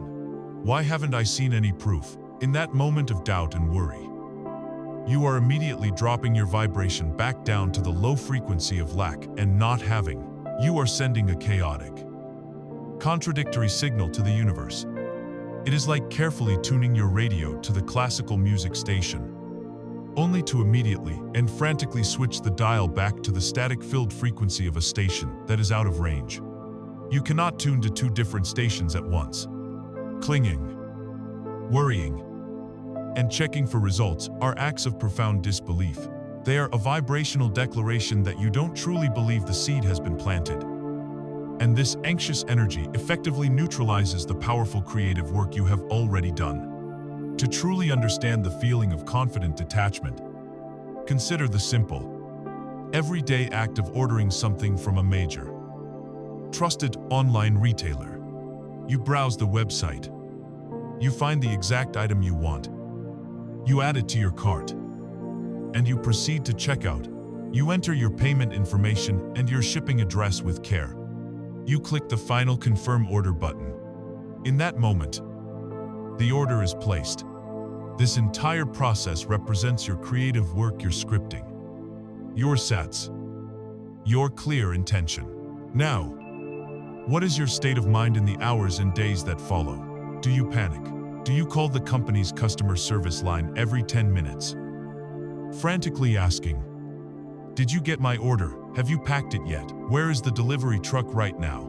Are you sure you have my address right?" Of course not. To do so would be absurd. It would demonstrate a complete and total lack of faith in the company and its processes. Instead, what do? You let go. You go about your life with a calm, confident expectation. You might receive an email with an order confirmation number, which you can see as the feeling of peace and knowing you get after a successful SATS session. You trust the system.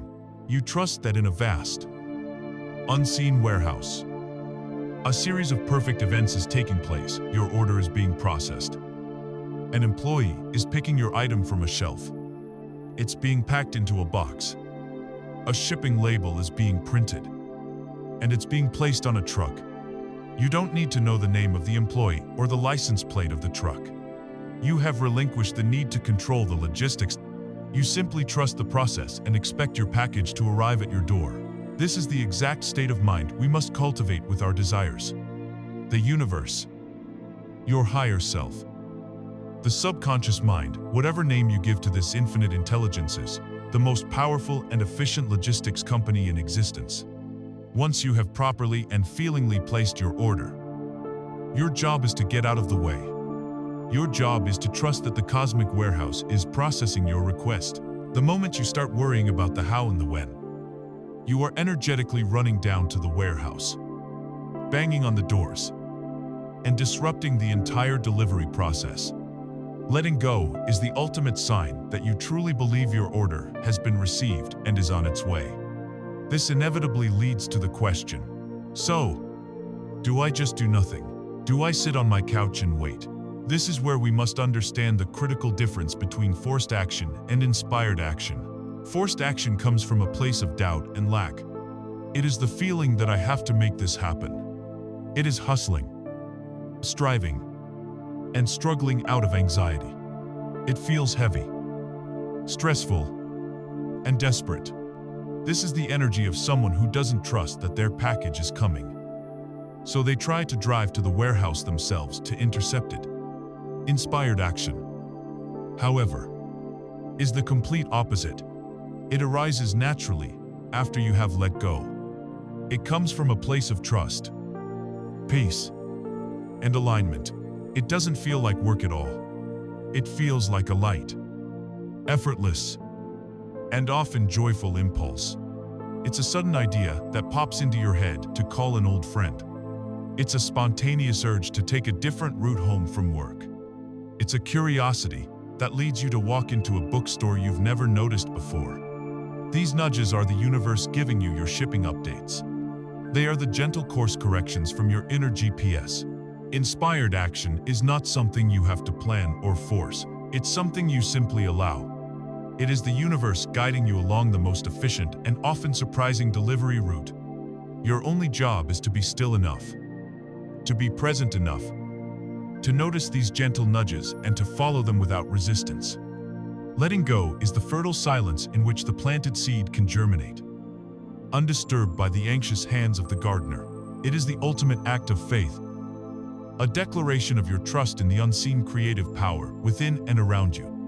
When you successfully achieve this state of non-resistant, confident expectation, you create the necessary space and stillness for the universe to work its magic. You have placed your order. You are trusting the delivery system, and you are open to the inspired nudges that guide you along the way. The manifestation will then unfold, not always in a single miraculous flash, but often through a series of seemingly natural events, coincidences, and surprising synchronicities. This organic and often mysterious unfolding is known as the bridge of incidents. Once you have planted the seed of your desire in the fertile soil of the subconscious, and once you have mastered the faithful art of letting go, the universe begins its sacred and intricate work. The infinite intelligence that orchestrates the dance of galaxies and the unfurling of a fern now turns its creative genius to your reality. This is when the bridge of incidents begins to form. This is the magical and often mysterious process by which the universe rearranges the world to bring you from where you are to where you have assumed yourself to be. One of the greatest misconceptions about conscious creation is the idea that our desires will manifest in a single supernatural flash. We imagine that if we want a sum of money, a briefcase full of cash will magically appear on our doorstep. While the universe is certainly capable of the miraculous, it most often prefers to work through the natural laws and channels of this world. Its ways are subtle, elegant, and almost always feel logical in hindsight. The bridge of incidents is the series of perfectly normal, and sometimes completely unexpected, events, conversations, opportunities, and synchronicities that, when strung together, form a seamless and often effortless path to your destination. The magic is not typically in a single, impossible event, but in the divine and flawless orchestration of many possible events. Your conscious mind, with its limited perspective, could never conceive of the most efficient and elegant path to your desire. It sees roadblocks and obstacles everywhere. It can only see a straight line. And when that line is blocked, it gives up. But the higher intelligence of your subconscious mind sees the entire map. It sees all the hidden pathways, the secret shortcuts, and the interconnectedness of all things. When you impress it with your desire and let go, you are giving it permission to plot the most ingenious course. A course that your logical mind would often dismiss as impossible or irrelevant. This course is the bridge of incidents. To truly understand the nature of this bridge, we can look to the ancient story of Joseph from the book of Genesis. It is one of the most brilliant illustrations of how a series of seemingly disastrous events can be the necessary, non-negotiable planks in the bridge to one's highest destiny. Joseph, as a young man, has a powerful dream, a desire, an assumption that he will one day be a great leader, and that even his family will bow down to him. This is his destination. Point B. He is currently at point A. A young, favored son in a family of shepherds. How does the universe build the bridge? The first plank is laid when his jealous brothers, angered by his dreams, sell him into slavery in Egypt. From any rational perspective, this is a catastrophe. It is an act of betrayal that moves him hundreds of miles away from his home and his goal. It looks like the absolute opposite of his desire coming to pass. Yet, this was the essential first step. His destiny could not be fulfilled in his homeland. It could only be fulfilled in the great nation of Egypt. His brothers, in their act of hatred, were unknowingly acting as agents of his destiny, moving him to the correct location on the map. The next plank appears when, after finding success in the house of an Egyptian captain, he is falsely accused of a crime he did not commit and is thrown into prison. Again, this appears to be another terrible disaster. A cruel injustice, pushing him further into darkness and away from a position of leadership. But the prison was not a detour. It was a crucial junction on the bridge. It was the only place where he could have possibly met two specific people, Pharaoh's chief butler and baker. While in prison, he interprets their dreams. This act of service, seemingly minor, is the key that will eventually unlock his destiny. Years pass. Joseph is forgotten, but when Pharaoh himself is plagued by dreams that no one in his kingdom can interpret, the butler, in a flash of memory, remembers the young Hebrew man from the prison. This memory is another plank. Joseph is summoned from the dungeon. He interprets Pharaoh's dreams of a coming famine, and he offers a wise plan to save the nation. In that moment, Pharaoh, recognizing the divine wisdom in Joseph, elevates him from a prisoner to the second most powerful man in all of Egypt, placing him in charge of the very plan he devised. Years later, when the famine strikes, his brothers come to Egypt seeking food, and they bow down before him, not recognizing him, thus fulfilling his original dream in every detail. Look at the path. The bridge that took Joseph from a young shepherd to the viceroy of Egypt was paved with betrayal, slavery, false accusation, and imprisonment. Every single bad thing that happened to him was an essential and irreplaceable part of the journey. His conscious mind could never have plotted this course. If he had tried to control the how, he would have failed. His only job was to hold his faith and to navigate each incident as it appeared. This is how the bridge of incidents works in our own lives. Getting laid off from a job you secretly dislike may feel like a crisis, but it could be the universe's way of pushing you to finally start the business that will bring you true fulfillment and abundance. A painful breakup can feel like a devastating loss, but it might be the necessary clearing of space for the partner who is in true vibrational alignment with who you have become. A business venture that fails might teach you a crucial lesson you need to learn in order to succeed on a much grander scale later on. We must learn to look upon the events of our lives with faith, releasing our rigid judgment of what is good and what is bad. You are looking at the underside of a grand tapestry. The threads may seem chaotic, tangled, and nonsensical from your vantage point, but the master weaver, your higher self, sees the magnificent design that is being created on the other side. Your job is not to build the bridge, but to walk it. You do this by recognizing the planks as they appear. These planks are the inspired actions we spoke of. They are the synchronicities, the meaningful coincidences that make you pause and wonder. They are the intuitive nudges, the quiet whispers that prompt you to do something that doesn't make logical sense. They are the unexpected open doors, the opportunities that seem to fall into your lap. When you are in a state of trust and detachment, you will begin to notice these signs everywhere. You will feel a sense of flow guiding you.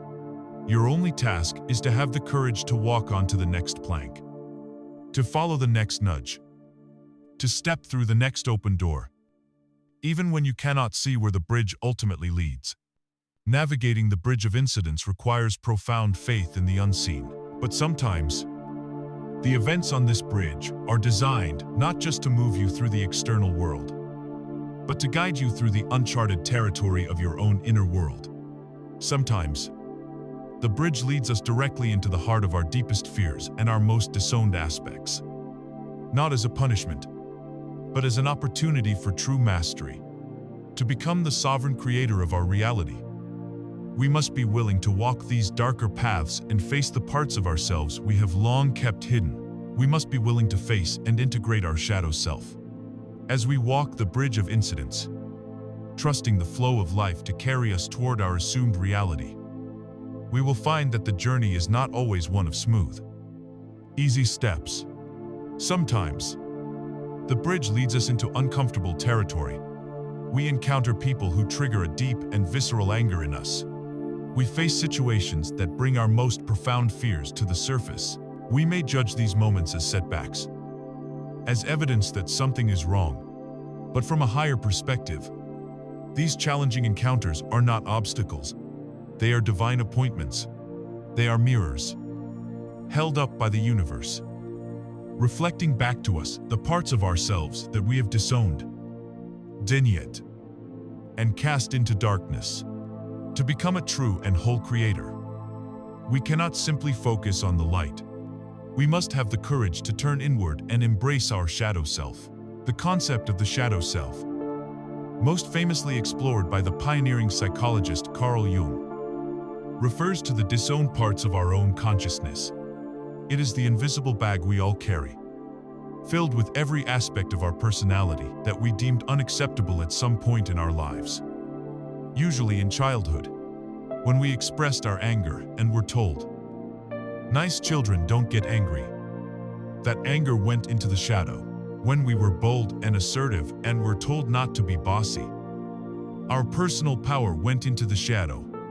Our greed, our jealousy, our fear, our vulnerability, our passions, any part of us that was met with shame, punishment, or disapproval was relegated to the basement of our psyche. But here is the crucial truth. What we suppress does not disappear. What we resist persists. It festers in the darkness, gaining power and seeking expression in unconscious ways. When you fail to own your shadow, it owns you. It projects itself outward onto the world around you. The unacknowledged anger within you is seen in the angry driver on the highway. The unacknowledged greed you carry is projected onto greedy politicians or corporations. The world becomes a screen for your own inner demons. More than that, this suppressed energy will sabotage your life from within. It will erupt in sudden, inexplicable fits of rage. It will manifest as chronic anxiety or depression. It will compel you to unconsciously attract the very people and situations that embody the qualities you have denied in yourself, forcing you to confront your own reflection. As long as the shadow remains unconscious, you will feel like a puppet, your strings being pulled by forces you cannot see or understand. Imagine a kingdom that represents your consciousness. You, as the king, your conscious ego, that decide that you want your kingdom to be a place of perfect peace, happiness, and light. You issue a royal decree. Any citizen who expresses anger, sadness, fear, or dissent of any kind will be immediately and permanently banished to the dark wilderness beyond the castle walls. For a time, your policy seems to be a brilliant success. The kingdom is filled with smiling faces. Everyone is agreeable. There is no conflict, but this is a fragile, false, and inauthentic peace. Meanwhile, in the dark wilderness, the banished citizens do not simply vanish. They find one another. The angry ones form a rogue militia. The fearful ones build secret societies based on paranoia. The sad ones create communities of grief, their sorrow curdling into resentment. They grow in number and in strength. United by their shared rejection by the king, they become a formidable shadow army, lurking just beyond the gates, growing more powerful with every new citizen you banish. Eventually, this shadow army becomes so strong that it can no longer be contained. It lays siege to your perfect kingdom, smashing through the gates in a violent, chaotic, and uncontrolled explosion. This is the nervous breakdown, the life-altering crisis, the inexplicable act of self-sabotage. The very thing you tried to cast out has returned to destroy you. Now, consider the path of the wise king. The wise king does not banish dissent. He holds counsel. He invites the angry citizen to the royal court and asks, "Why are you angry? What injustice do you see?" He gives that anger a voice and, in doing so, learns about a problem in his kingdom. He can now fix his lead. He sits with the grieving citizen and listens with compassion, allowing their sorrow to be seen and honored. He listens to the fearful citizens' worries and uses that information to better protect the kingdom. By giving these disowned voices a seat at the table, by integrating their perspectives, he does not become a negative king. He becomes a whole king. His kingdom is not falsely peaceful. It is authentically strong, resilient, and complete. This is the work of shadow integration. It is not, as some might fear, about indulging your negative traits. It is not about acting out your rage or becoming a greedy person. It is the courageous and compassionate process of turning inward to meet these lost parts of yourself. The gateway to this work is the emotional trigger.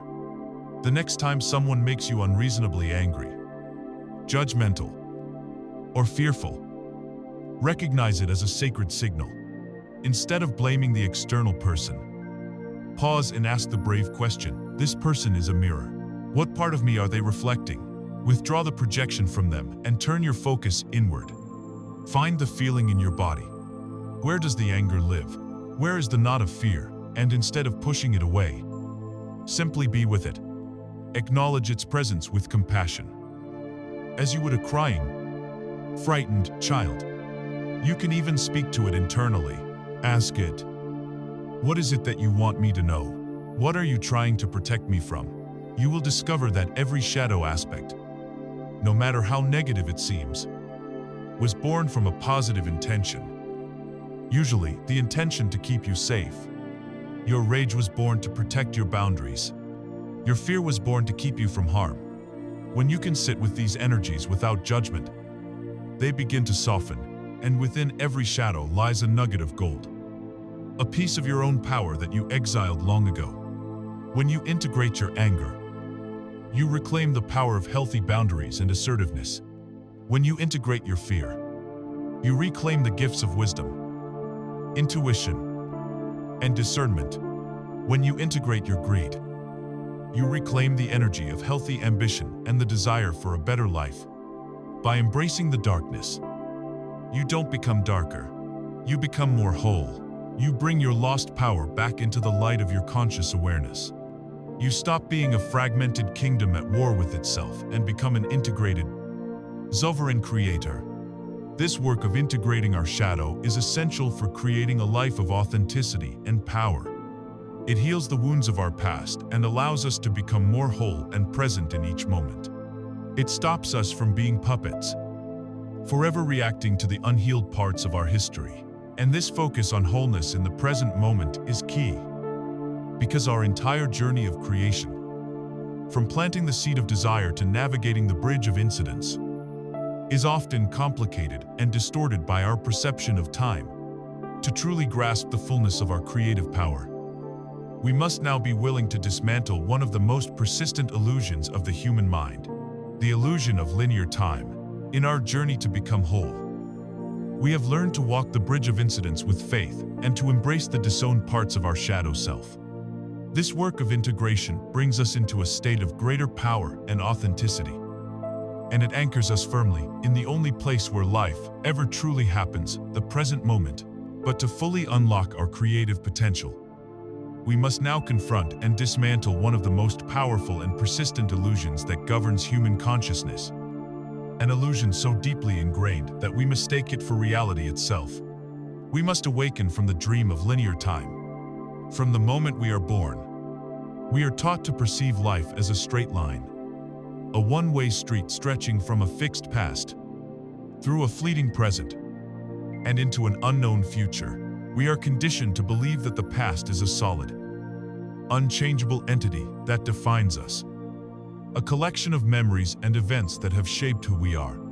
We carry it behind us like an anchor, dragging its weight of regret, guilt, and resentment into every new day. We are also taught to look ahead to the future as a destination we are hurtling towards, a place that holds our hopes, but also our deepest anxieties.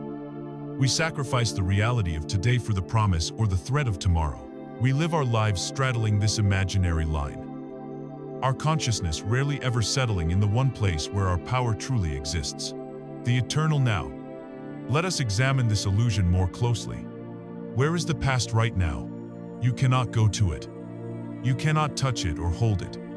The past exists only as a thought, an electrical impulse, a memory trace within your own mind. It is a ghost. It has no power over you other than the power you give it by focusing your present moment attention upon it. To live in regret is to continuously feed your precious life force to a memory that is no longer real. Similarly, where is the future? It, too, is nowhere to be found. It exists only as a projection, a fantasy, an image in your imagination. To live in a state of chronic worry is to sacrifice the tangible reality of this moment for a mental catastrophe that has not happened and may never happen. The past is memory. The future is imagination. The only reality, the only point of access to life and to your creative power, is the ever-present, infinite now. This is the great liberation. This spiritual insight is now being echoed by the strange and wonderful discoveries of quantum physics. From a quantum perspective, time is not a single, flowing river. It is more like a vast, frozen ocean containing all possibilities, every potential reality, every conceivable past, present, and future coexist simultaneously as a vibrational possibility in the quantum field. Think of it as a cosmic library that contains an infinite number of books. Each book is a complete timeline, a complete life story from beginning to end. And all of these books are on the shelf. Right now, there is a book titled Your Life of Struggle. There is another book right next to it titled Your Life of Abundance. Both exist right now as complete and total potentials. This means you are not creating a future from scratch. You are not painstakingly writing a new story, one word at a time. Instead, you are using the power of your consciousness, your state of being in the now, to select which book you wish to pull from the shelf and begin reading. You shift timelines. And how do you do this? By changing your frequency in the present moment. When you change your feeling state now, you begin to resonate with a different reality track, a different book in the cosmic library. The future does not come to you, you arrive at it by choosing it in the present. The most effective way to visualize this is to imagine an old reel of movie film. If you were to take the reel and unspool it across the floor, you could see the entire movie at once. The first frame of the movie, the middle frames, and the final frame all coexist simultaneously. The past of the movie is there. The future of the movie is there. And they are all present on the same strip of celluloid. Nothing is moving. Now, think of your consciousness as the bright, powerful lamp in a movie projector. The projector's light only shines through one single, static frame at a time. As the film is pulled through the projector, the lamp illuminates one frame, then the next, creating the convincing illusion of movement, of narrative, of the passage of time on the screen. But the entire story, from beginning to end, always existed on the reel. The quantum field is that film reel, containing an infinite number of potential reality frames. Your awareness, your consciousness, is the projector, and it is always projecting the frame called now. Your creative power lies in the realization that you are not bound to finish the movie that is currently in the projector. By changing your state of being, by assuming the feeling of a different reality, you are, in effect, ejecting the old film reel of My Life of Lack and threading a brand new one into the projector, the one titled My Life of Joyful Fulfillment. You then begin to project that movie. Starting with its first available, now frame, you do not have to wait for the old movie to end. You can choose a new one in this very moment. Grasping this shatters the chains of the past and dissolves the anxiety of the future. The past loses its grip on you because you realize it is only one of an infinite number of possible pasts. It does not define you. It was simply a series of frames you were projecting. By choosing a new state of being now, you shift to a new film reel, a new timeline, where that old past becomes increasingly irrelevant. You are not its prisoner. You are free. Likewise, fear of the future vanishes. There is no single, predetermined future that you are marching towards. The future is not a destination you arrive at, but a consequence of the vibrational choices you are making right now. All power is returned to you. In this moment, your future is being chosen by the state you are inhabiting, the film reel you are projecting. In the eternal now, the freedom in this understanding is immense. To know that all possibilities exist now, that you are not bound by your past, and that you are actively selecting your future with your present state of being is to reclaim your throne as a sovereign creator. However, this profound knowledge meets a practical challenge. The now moment we experience is often cluttered with the lingering momentum of our old story. We may be trying to project a new film, but the echo of the old movie, the old state of being, continues to play out in our 3D reality. We are trying to feel abundant, but the bills keep arriving. We are trying to feel loved, but we still feel lonely. This brings us to a crucial, practical phase of our work, now that we understand that all potentials exist now. How do we navigate the persistence of the old story? We have arrived at a truly liberating understanding. Time is not a fixed line, but an illusion created by our focused consciousness. All potential realities, all possible pasts and futures, exist simultaneously in the eternal now. Your power lies not in changing the world, but in choosing, in this moment, which reality you wish to experience by embodying its vibrational state. This knowledge is the key to freedom. Yet, it presents us with the most common and frustrating challenge on this path. We do the work. We assume our new state. But we open our eyes and the old, unwanted story is still playing out around us. The bills are still there. The loneliness still feels present. The symptoms still persist. This is the critical juncture where most people falter and give up, concluding that the law does not work. But it is here that the true work of faith and discipline begins. It is here that we must learn to navigate the persistence of the old story. The first and most crucial principle to master is this. Your current 3D reality is a lagging mirror. It is not a live broadcast of your present state of being. It is a replay of your past state of being. The physical world, being dense and slow, takes time to catch up to your new inner vibration. The circumstances you see today are the solidified echoes of the thoughts, feelings, and beliefs you held yesterday, last week, or even last month. The reflection in the mirror is always slightly behind the real object. Therefore, the greatest mistake you can make is to react emotionally to this old reflection. To see the evidence of lack and feel despair is to take your new, high vibration state and immediately plunge it back into the low vibration state that created the lack in the first place. By reacting to the old story, you are re-impressing it upon your subconscious. You are re-energizing it. And you are guaranteeing that you will see more of it tomorrow. Your task is to learn to observe the old story without feeding it your emotional power. To see it as nothing more than a fading echo of a past you have already left behind. Think of it like changing the channel on a television. You have been watching a dark and frightening horror movie, which represents your old, unwanted reality. You pick up the remote control your consciousness and you decisively change the channel to a bright, joyful comedy, which represents your new, assumed reality. Now, on some older televisions, there is a phenomenon called image persistence. for a brief moment after you change the channel. A faint, ghostly after-image of the monster from the horror movie might linger on the screen as the new comedy show begins to fade in. What is your response? Do you panic? Do you scream? No. The monster is still there. The channel didn't change. And throw the remote control across the room in frustration. Of course not. You intuitively understand that it's just a fading echo. You ignore the lingering monster, and you confidently place your attention on the new program you have selected, knowing that, in a moment, it will be all you can see.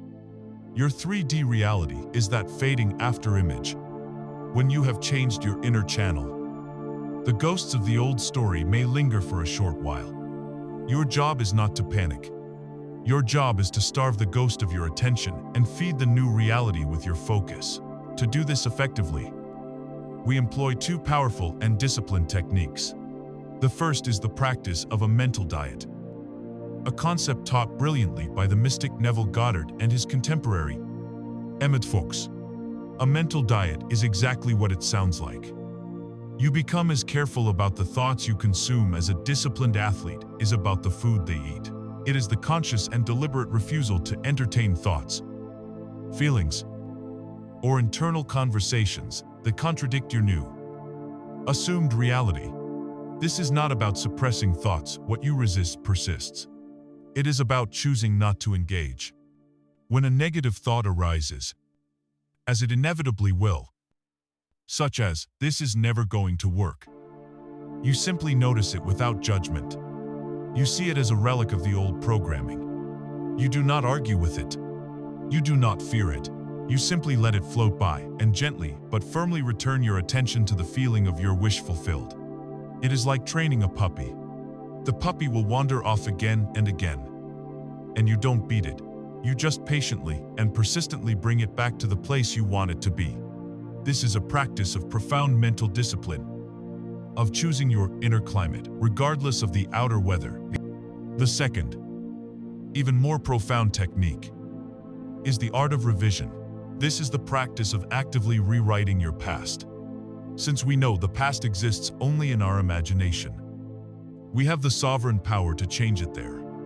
By altering the memory of an event, you change its energetic consequence within you, which alters your present vibration and, therefore, your future path. The practice is simple. At the end of your day, as you are getting ready for sleep, you quickly review the events that occurred.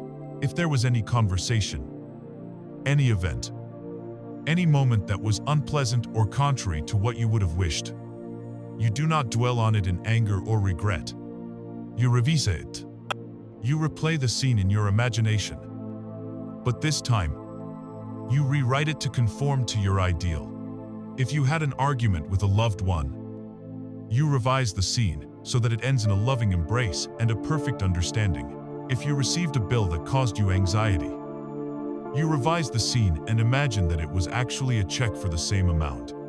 If someone was unkind to you, you revise the scene and hear them saying kind and supportive words instead. You loop this revised, positive scene in your imagination, infusing it with the feelings of relief and joy, until it feels more real to you than the event that actually happened. By doing this, you refuse to allow a negative seed to be planted in your subconscious overnight. You are cleaning the slate of the day and ensuring that you fall asleep having impressed only your desired reality upon your mind. Both the mental diet and the art of revision are built upon a single, foundational principle: persistence. This journey is a test of loyalty. Will you be more loyal to the fleeting, shadowy evidence of your senses? Or will you be more loyal to the eternal, creative reality of your own imagination? You must be willing to stand firm in your assumption, to live mentally and emotionally in your new reality. Even when the old world seems to be screaming at you, you must starve the old man of your attention and feed the new man of your imagination. Day in and day out, this persistence is the fire that forges your assumption into fact. As you master this inner discipline, you learn to observe the old story without reaction, to maintain a strict mental diet, And to revise any unwanted experience, you will begin to feel a profound shift in your sense of self. You move from being a victim of your world to its master. You realize that the outer world truly has no power over you, for it is only ever a reflection of what you are doing within your own consciousness. And as you gain this inner control, you begin to notice something even more profound. You start to see that it is not just your circumstances that are a reflection of you, but the people in them as well. You begin to understand one of the most advanced and powerful concepts in this entire philosophy, the truth that everyone is you, pushed out. As we gain mastery over our inner world, learning to navigate the old story with discipline and faith, a profound awareness begins to dawn. We start to see with unmistakable clarity that the outer world is indeed a perfect mirror of our inner state. Our circumstances, our health, our finances, they all shift and rearrange themselves to conform to our new assumptions. This realization then leads us to the most radical, the most challenging, and the most liberating conclusion in this entire philosophy of creation. It is the understanding that the mirror does not stop with our circumstances. It extends to every single person in our lives. This is the principle that Neville Goddard called "everyone is you pushed out." This concept is the pinnacle of this teaching, and it requires us to release all of our conventional ideas about self and other. It proposes that the people in your reality are not behaving independently of your own consciousness. Rather, they are playing the roles that you have subconsciously assigned to them. Their attitudes, their words, their actions, and their behavior towards you are a direct reflection of the assumptions you hold about them. And more fundamentally, the assumptions you hold about yourself. The world, in essence, is a cast of actors, and you are the playwright and director, handing out scripts to everyone you meet based on your own state of being. Now, this does not mean that other people are mindless puppets with no consciousness of their own. This is not solipsism. Every person is the center of their own universe, the star of their own movie, just as you are. But in your movie, in your subjective reality, they show up and conform to the role that your consciousness has projected onto them. The mechanism for this is the law of resonance we have already explored. If you hold a deep, core belief that people are untrustworthy, you are broadcasting that frequency. The people in your life, acting as perfect mirrors, are compelled to reflect that belief back to you by behaving in untrustworthy ways. If you assume your boss is critical and difficult, you are offering them that part to play in your reality, and they will likely read the lines you have given them. The most powerful projection of all is your concept of yourself. If you feel deep down that you are a victim, you will cast others in the role of the persecutor. If you believe you are unworthy of love, you will subconsciously assign others the painful role of the one who rejects you. To grasp this fully, imagine you walk into a vast, circular hall of mirrors. Everywhere you turn, you are confronted by a reflection of yourself. Some mirrors are convex, making you look short and stout. Some are concave, stretching your image into a strange, distorted figure. Some mirrors are tinted blue. Some are cracked. Some are perfectly clear. Not understanding where you are, you might believe you are surrounded by a bizarre and varied crowd of people. You look at the stout reflection and get angry, yelling at it. You should be thinner. You look at the distorted reflection and command it. Straighten up. Why are you so misshapen? You try to argue with the reflections, to convince them to change, to fix them. But your efforts are utterly futile.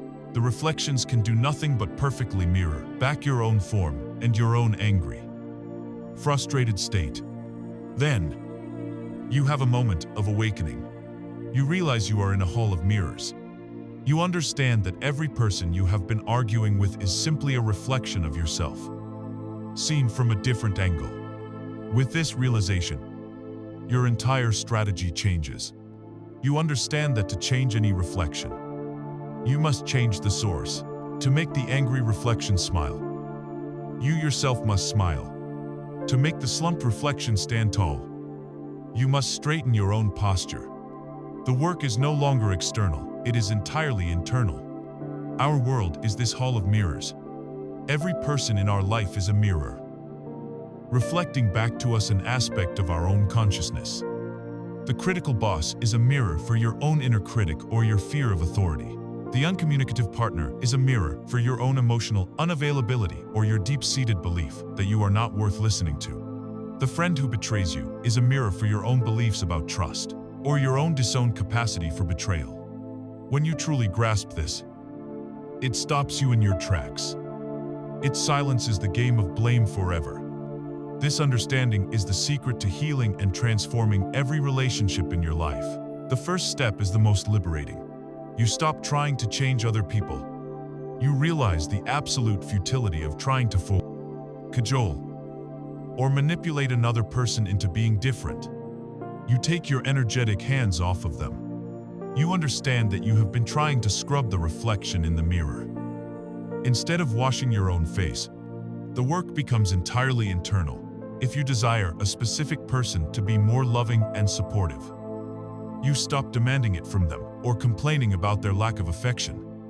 Instead, and you turn within, in your imagination, in your SATS practice, you begin to have loving, to imaginary conversations with them. You revise any past arguments into harmonious resolutions. You start to consistently and feelingly assume that they are the loving, a supportive person you desire them to be. You change the script you have handed them. You cast them in this new, wonderful role within the theater of your own mind. As you persist in this new inner assumption, one of two things will inevitably happen. The person in your 3D reality, responding to your new vibrational broadcast, will begin to change.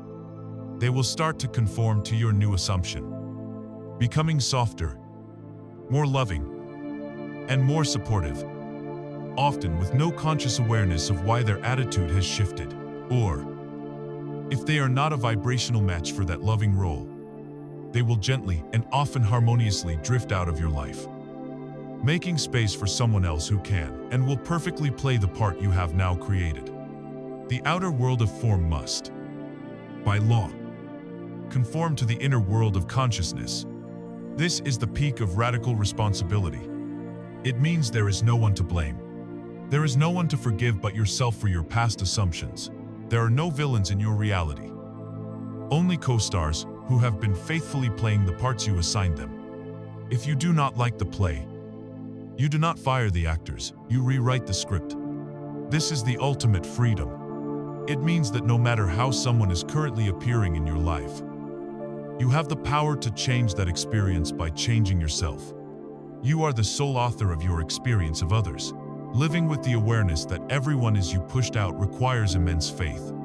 It demands that you look at a person who is acting in a way you dislike and see them not as an adversary, but as a messenger, a reflection of a belief you hold within you. It requires you to suspend the judgment of your senses and to trust the unseen law, especially during the lag time between changing your inner assumption and seeing the outer reflection change.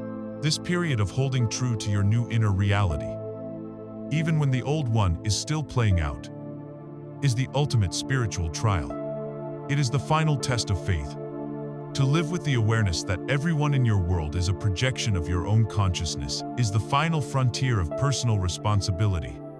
It demands a level of faith that transcends all logic and all evidence from the senses. It requires you to look upon a world that seems separate and solid, and to know, in the deepest core of your being, that you are its sole author. This profound act of faith is most acutely tested in the period that follows your creative act. The period of silence between planting your seed and seeing it sprout. This is the void. It is the divine pause, the sacred gestation period.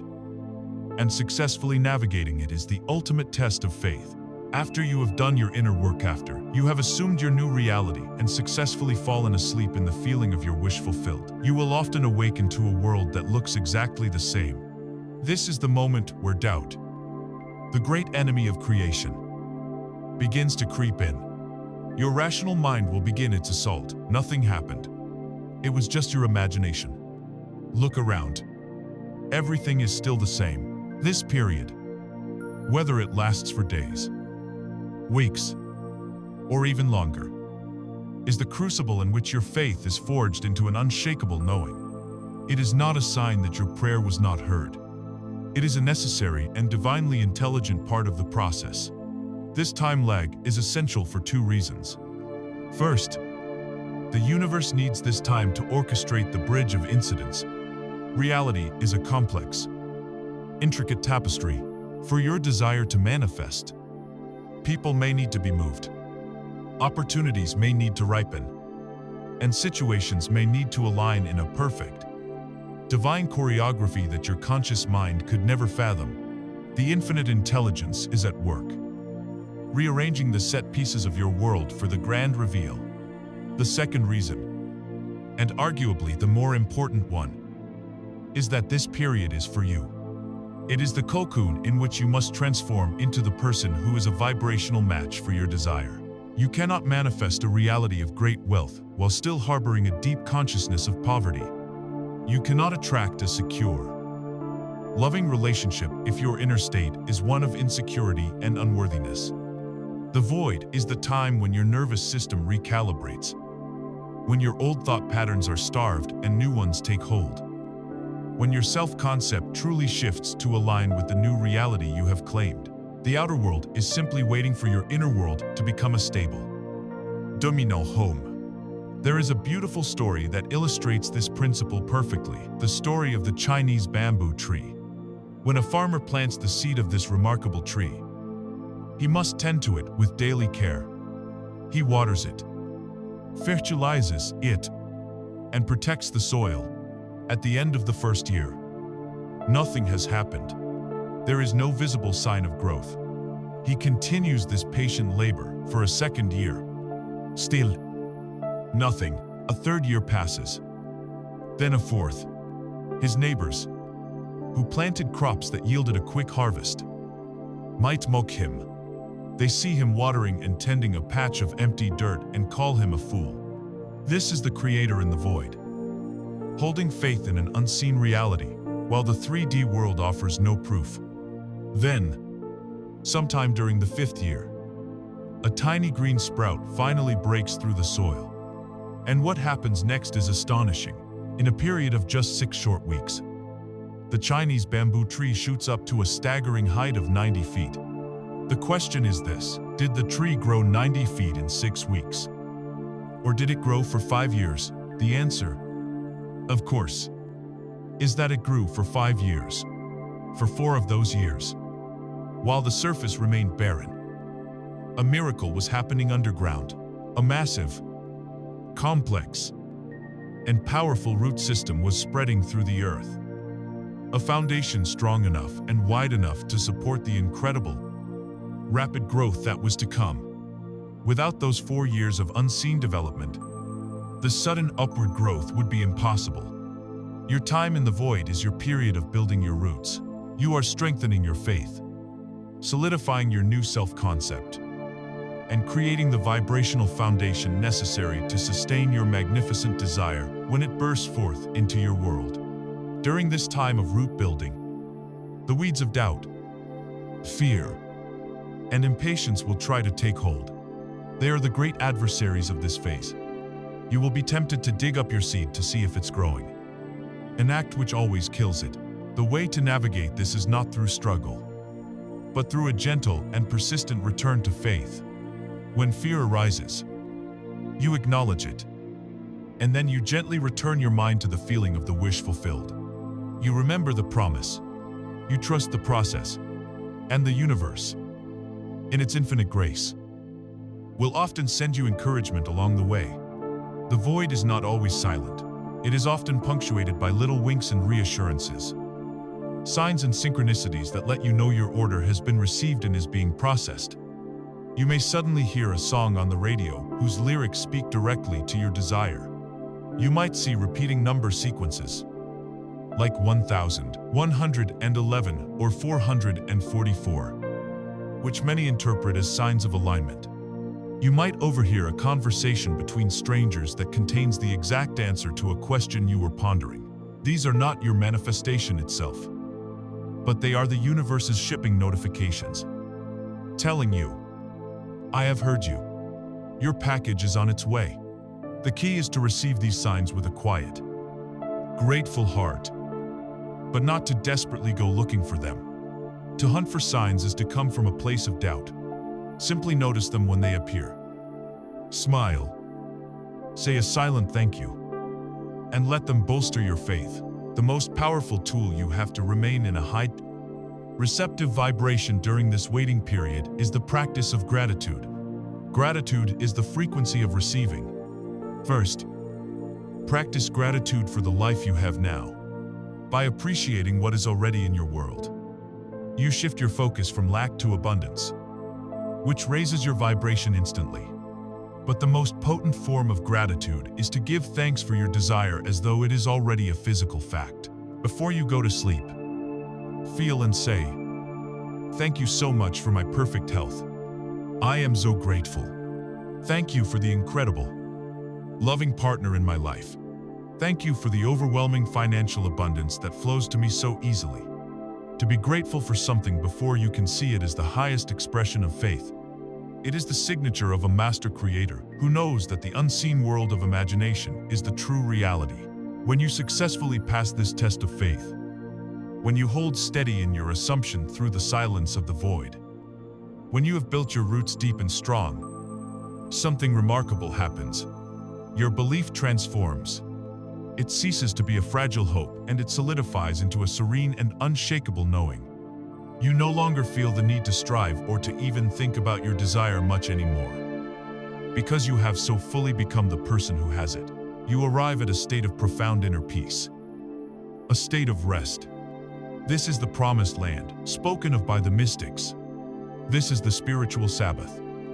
As you stand firm in your faith, holding true to your inner vision despite the silence of the outer world, something miraculous begins to happen. The struggle ceases. The anxious striving dissolves. The desperate need for your desire to manifest simply vanishes.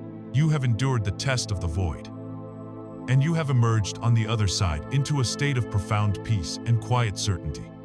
You have entered the promised land of the mystics, a sacred state of consciousness known as the Sabbath.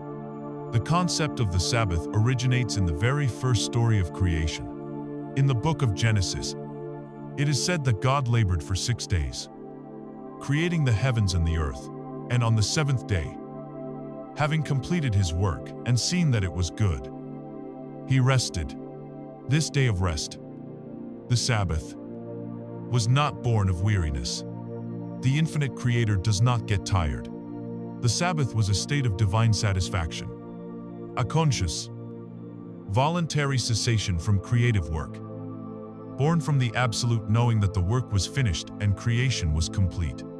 In our own creative journey, we follow this same divine pattern. The first 6 days are our inner work, clarifying our desire, scripting our reality, assuming the feeling of the wish fulfilled, and persisting in that assumption until it becomes our dominant inner state. The Sabbath is the 7th day, the natural consequence of this work successfully completed. It is crucial to understand that the Sabbath is not laziness, apathy, or giving up. Laziness is the avoidance of work. The Sabbath is the state you earn after the work is done. It is a state of spiritual accomplishment. It is the deep, abiding peace that washes over you when you have so successfully persuaded yourself of the reality of your desire that you no longer feel any need to think about it. The hunger is gone because you have eaten. The thirst is gone because you have drunk. The desire itself has dissolved because in your own consciousness, which is the only true reality, the wish is no longer a future potential, but a present fact. You cannot truly, deeply desire something that you know you already possess. When you enter the Sabbath, you stop looking for signs. You are no longer taking the world's temperature, checking for evidence that your desire is on its way. Why? Because you know it is already done. You are no longer anxiously tracking the package. Because in your heart, the package has already been delivered. The opinions of others, the headlines in the news, the numbers in your bank account, the entire drama of the 3D world loses its power to sway you. You observe it, but you are not moved by it. For you are living from a deeper truth, a deeper reality within yourself. This state is marked by a quiet, unshakable confidence. It is not an excited, loud state of "I'm going to get it." It is a calm, peaceful, and almost indifferent state of "I have it." It feels natural. It feels normal. The most practical way to understand the Sabbath is through the analogy of baking a cake. The first 6 days of creation are the work of the baker. The baker carefully reads the recipe, clarifies their desire. They meticulously gather the finest ingredients, the flour, the sugar, the eggs, the sensory details of their vision. They mix these ingredients together in the proper order, creating the batter. This is the act of scripting, of visualization, of assuming the feeling. This entire process requires focus and effort. Finally, the baker pours the batter into a pan and places it into a perfectly preheated oven. The oven is the subconscious mind, the dark, warm womb of creation. Now, at this point, the baker's active work is finished. The cake is in the oven. The baker enters their Sabbath. What do? Do they anxiously open the oven door every 2 minutes to poke the cake? To see if it's rising? To check on its progress? Of course not. To do so would be an act of profound distrust in the laws of chemistry and heat. Worse, by constantly opening the door, they would let out the heat and cause the cake to collapse, ruining the creation. The wise baker does the opposite. They trust the process. They trust the oven. They wash the mixing bowls, wipe down the counter, and perhaps sit down with a cup of tea, resting in the calm, confident knowledge that the laws of nature are at work, transforming the liquid batter into a delicious, solid cake. This state of trustful, non-interfering rest is the Sabbath. The cake will be done when it is done. This reveals a critical aspect of the creative process. Once you have successfully entered the Sabbath, you must stop trying to do more work. If you have truly reached the state of knowing your desire is a fact, then continuing to do sats or scripting for that same desire is like anxiously opening the oven door. It is an act of disbelief. It implies that the work was not successfully completed the first time. It reintroduces the energy of doubt and can interfere with the natural, unhurried process of manifestation. The time for labor is over. The time for rest has begun. So, how do you know if you have truly entered the Sabbath? The sign is the feeling. The subject of your desire will lose its emotional charge. When you think of it, you will no longer feel the ache of longing or the thrill of the chase. Instead, you will feel a simple, quiet sense of normalcy. It will feel as natural to you as your own name.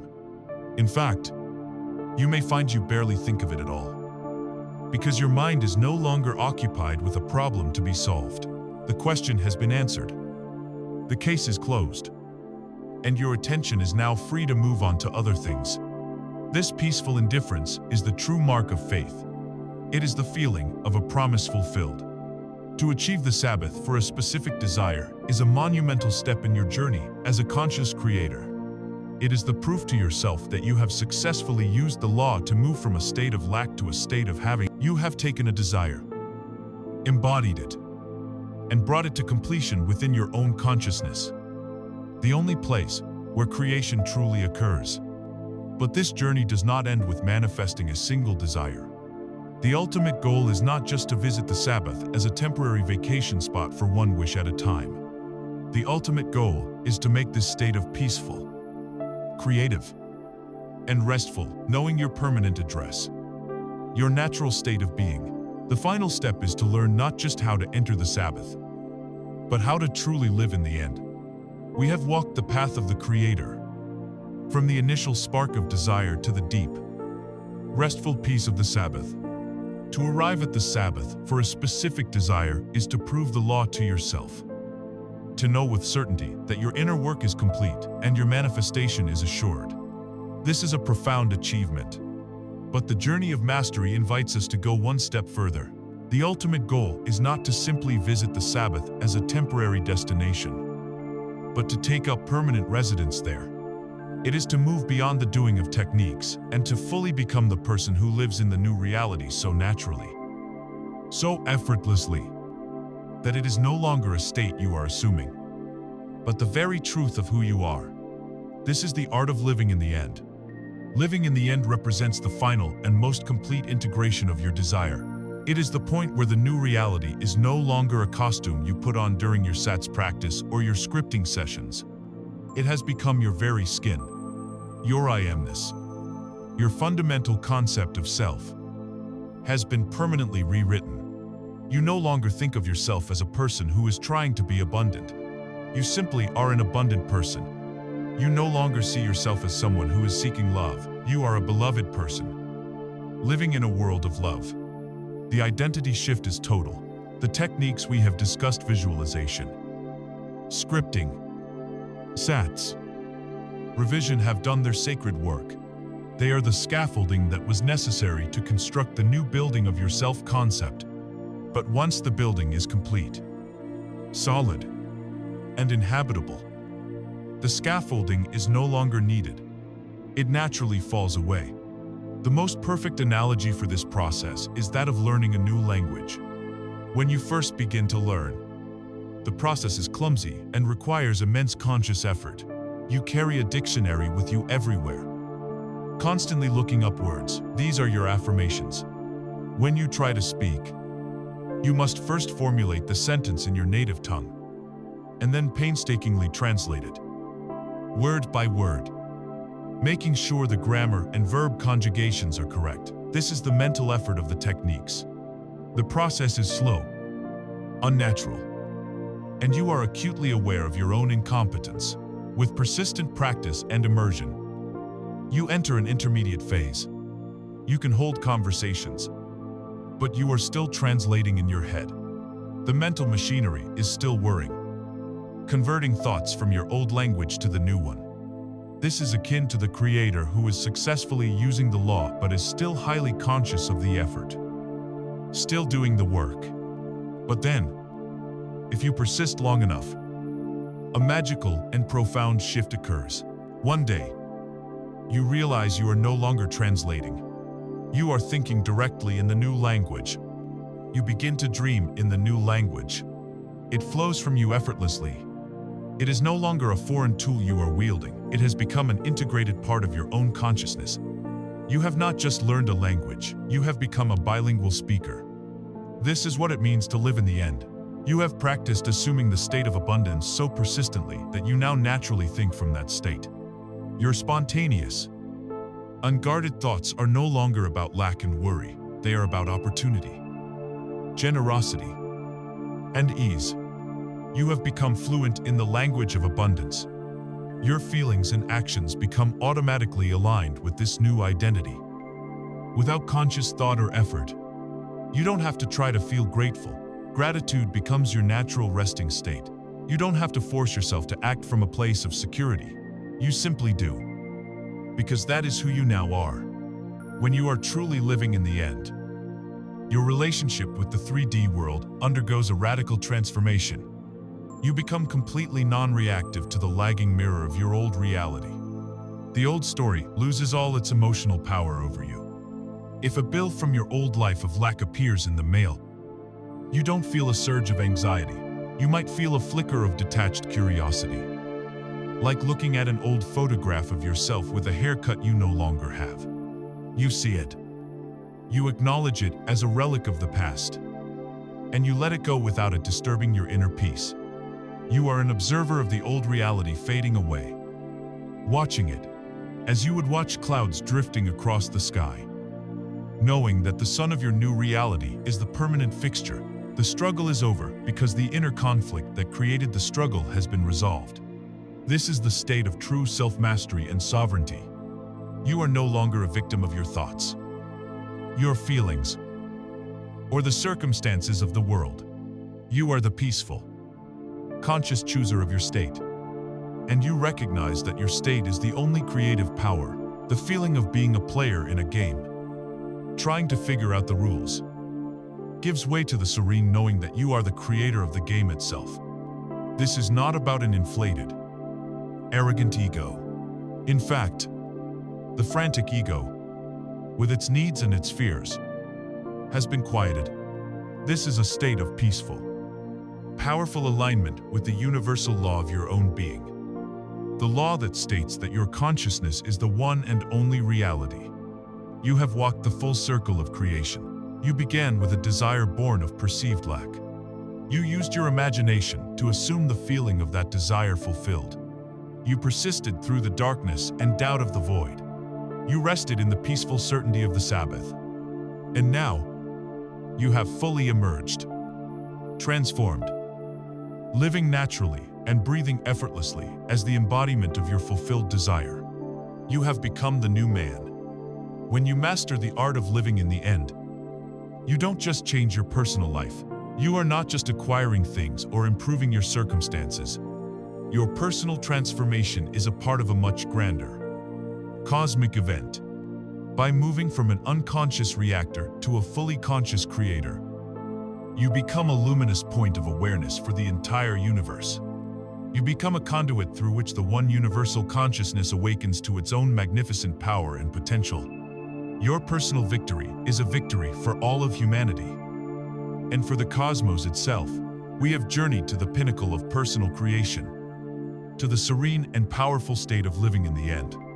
We have learned to embody our desires so completely that our inner reality transforms, and the outer world inevitably follows suit. To master this is to hold the key to a life of your own choosing. But as we stand on this summit, a fundamental question arises. Why? What is the ultimate purpose of this power?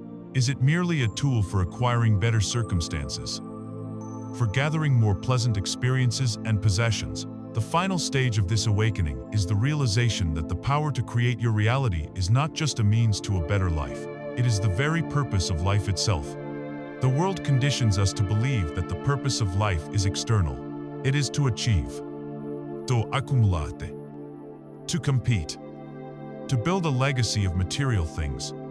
We are taught to find meaning in a career, in a relationship, in a bank account, in the approval of others. But these are all props on the stage of life. They are the scenery, the costumes, the interesting plot points. But the true purpose of the play is not to collect the most props. The purpose of the play is for the actor to awaken, mid-performance, to the stunning realization that they are not just the actor, but also the playwright, the director, and the very consciousness that imagines the stage into existence. The purpose of life is not to get things, but to awaken to your true nature as the giver of all things. The manifestations you create are not the prize. They are the trophies, the evidence you provide to yourself to prove your own forgotten divinity. This awakening is not a selfish or solitary pursuit. We are not isolated beings, each fighting for our own slice of reality. We are all expressions of one single, universal consciousness, one unified field of being. Every time a single individual awakens from the dream of victimhood and reclaims their power as a conscious creator, the entire collective consciousness of humanity is elevated. Every time one person breaks free from the chains of fear and lack, they create a pathway of light that makes it easier for others to find their own freedom. Your personal transformation is a gift to the world. By saving yourself from the illusion of separation, you are contributing to the healing and awakening of the entire planet. Your joy becomes a beacon. Your peace becomes a resonant field that calms the world around you. Your abundance proves that lack is an illusion, giving others permission to claim their own. To truly understand your place in this cosmic awakening, consider the relationship between the ocean and a single drop of water. The ocean is the vast, boundless, unified field of consciousness, God, Spirit, the all that is. Now, Imagine a single drop of water is lifted from the surface by a wave. For a brief, shining moment, this drop has an individual existence. It has a unique perspective. It sees the sun from a certain angle. It feels the wind. It sees the countless other separate drops around it. It may even feel fear as it anticipates crashing back down onto the shore. This is the human experience. We are that single drop, temporarily experiencing ourselves as separate from our source, living with the illusion of an individual ego with its own private hopes and fears. But what is the true nature of that drop? What is it made of? It is not like the ocean, it is the ocean. Its every molecule, its very substance, is pure, unadulterated ocean. The ultimate awakening, the experience known as enlightenment, is the moment the drop realizes this truth. It is the moment the drop ceases to identify with its temporary, separate form and remembers its true, eternal nature as the boundless ocean itself. It realizes, I was never separate. My journey as a drop was just a way for the ocean to experience itself from a unique and precious point of view. You are that drop of water, and your true purpose is not to have the best possible journey as a drop, but to awaken to the reality that you are, and always have been, the entire, magnificent ocean. You are not a human being having a spiritual experience. You are a spiritual being, the one universal consciousness, having the temporary, beautiful, and challenging experience of being a human.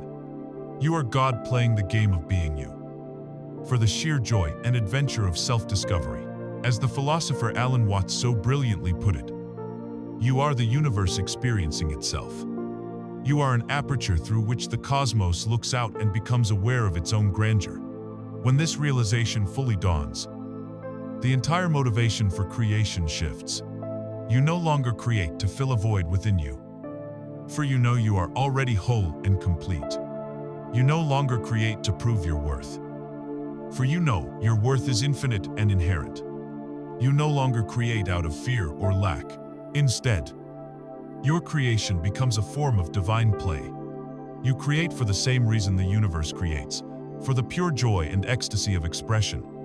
You paint, you write, you build, you love, you explore, not to get something, but to express the magnificent divinity that is flowing through you. Your life becomes a masterpiece of art, a spontaneous and joyful dance of consciousness.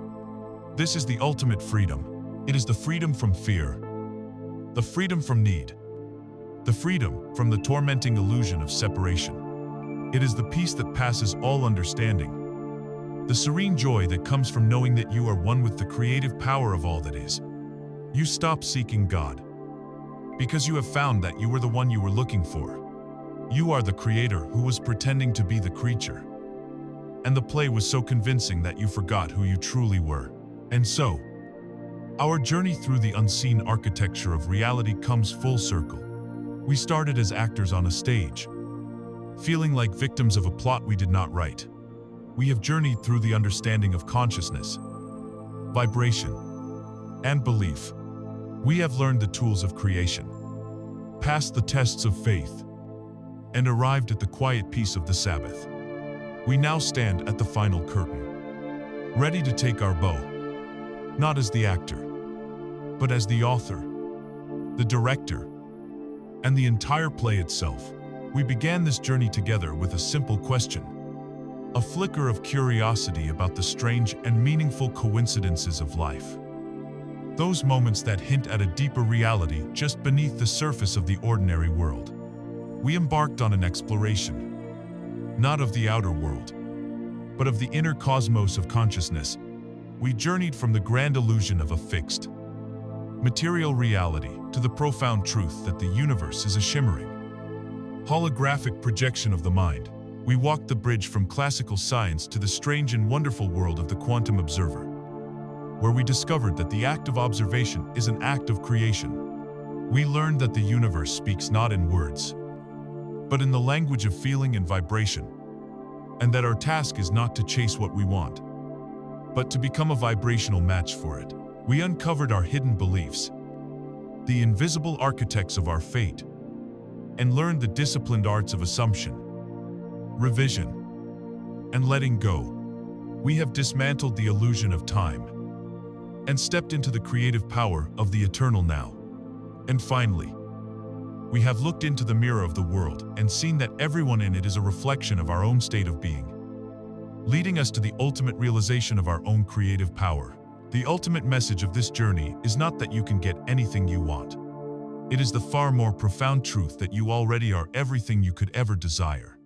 The peace you seek is not in a future destination, it is in the unconditional acceptance of this present moment. The love you crave is not in another's validation. It is in the recognition of your own divine and lovable self. The abundance you wish for is not in an external bank account. It is in the realization of your own infinite, creative nature, which is the source of all wealth. You have never been separate from the good you desire. You are not a drop in the ocean, small and insignificant. You are the entire ocean, contained within the magnificent vessel of a single drop. So, this journey does not end here with these words. It truly begins. The power to shape worlds, the power that dreams the galaxies into being, resides within you, waiting not for your struggle, but for your simple awareness and acceptance of it. Your only work now is to choose the state of being from which you will live your life, to choose the feeling you wish to experience as your home, to assume the identity of the person you have always, deep down, known yourself to be. For you are the consciousness that creates reality. You are the dreamer. And this magnificent, malleable, and magical world is your dream. You are the universe. And you are, at last, awakening to yourself.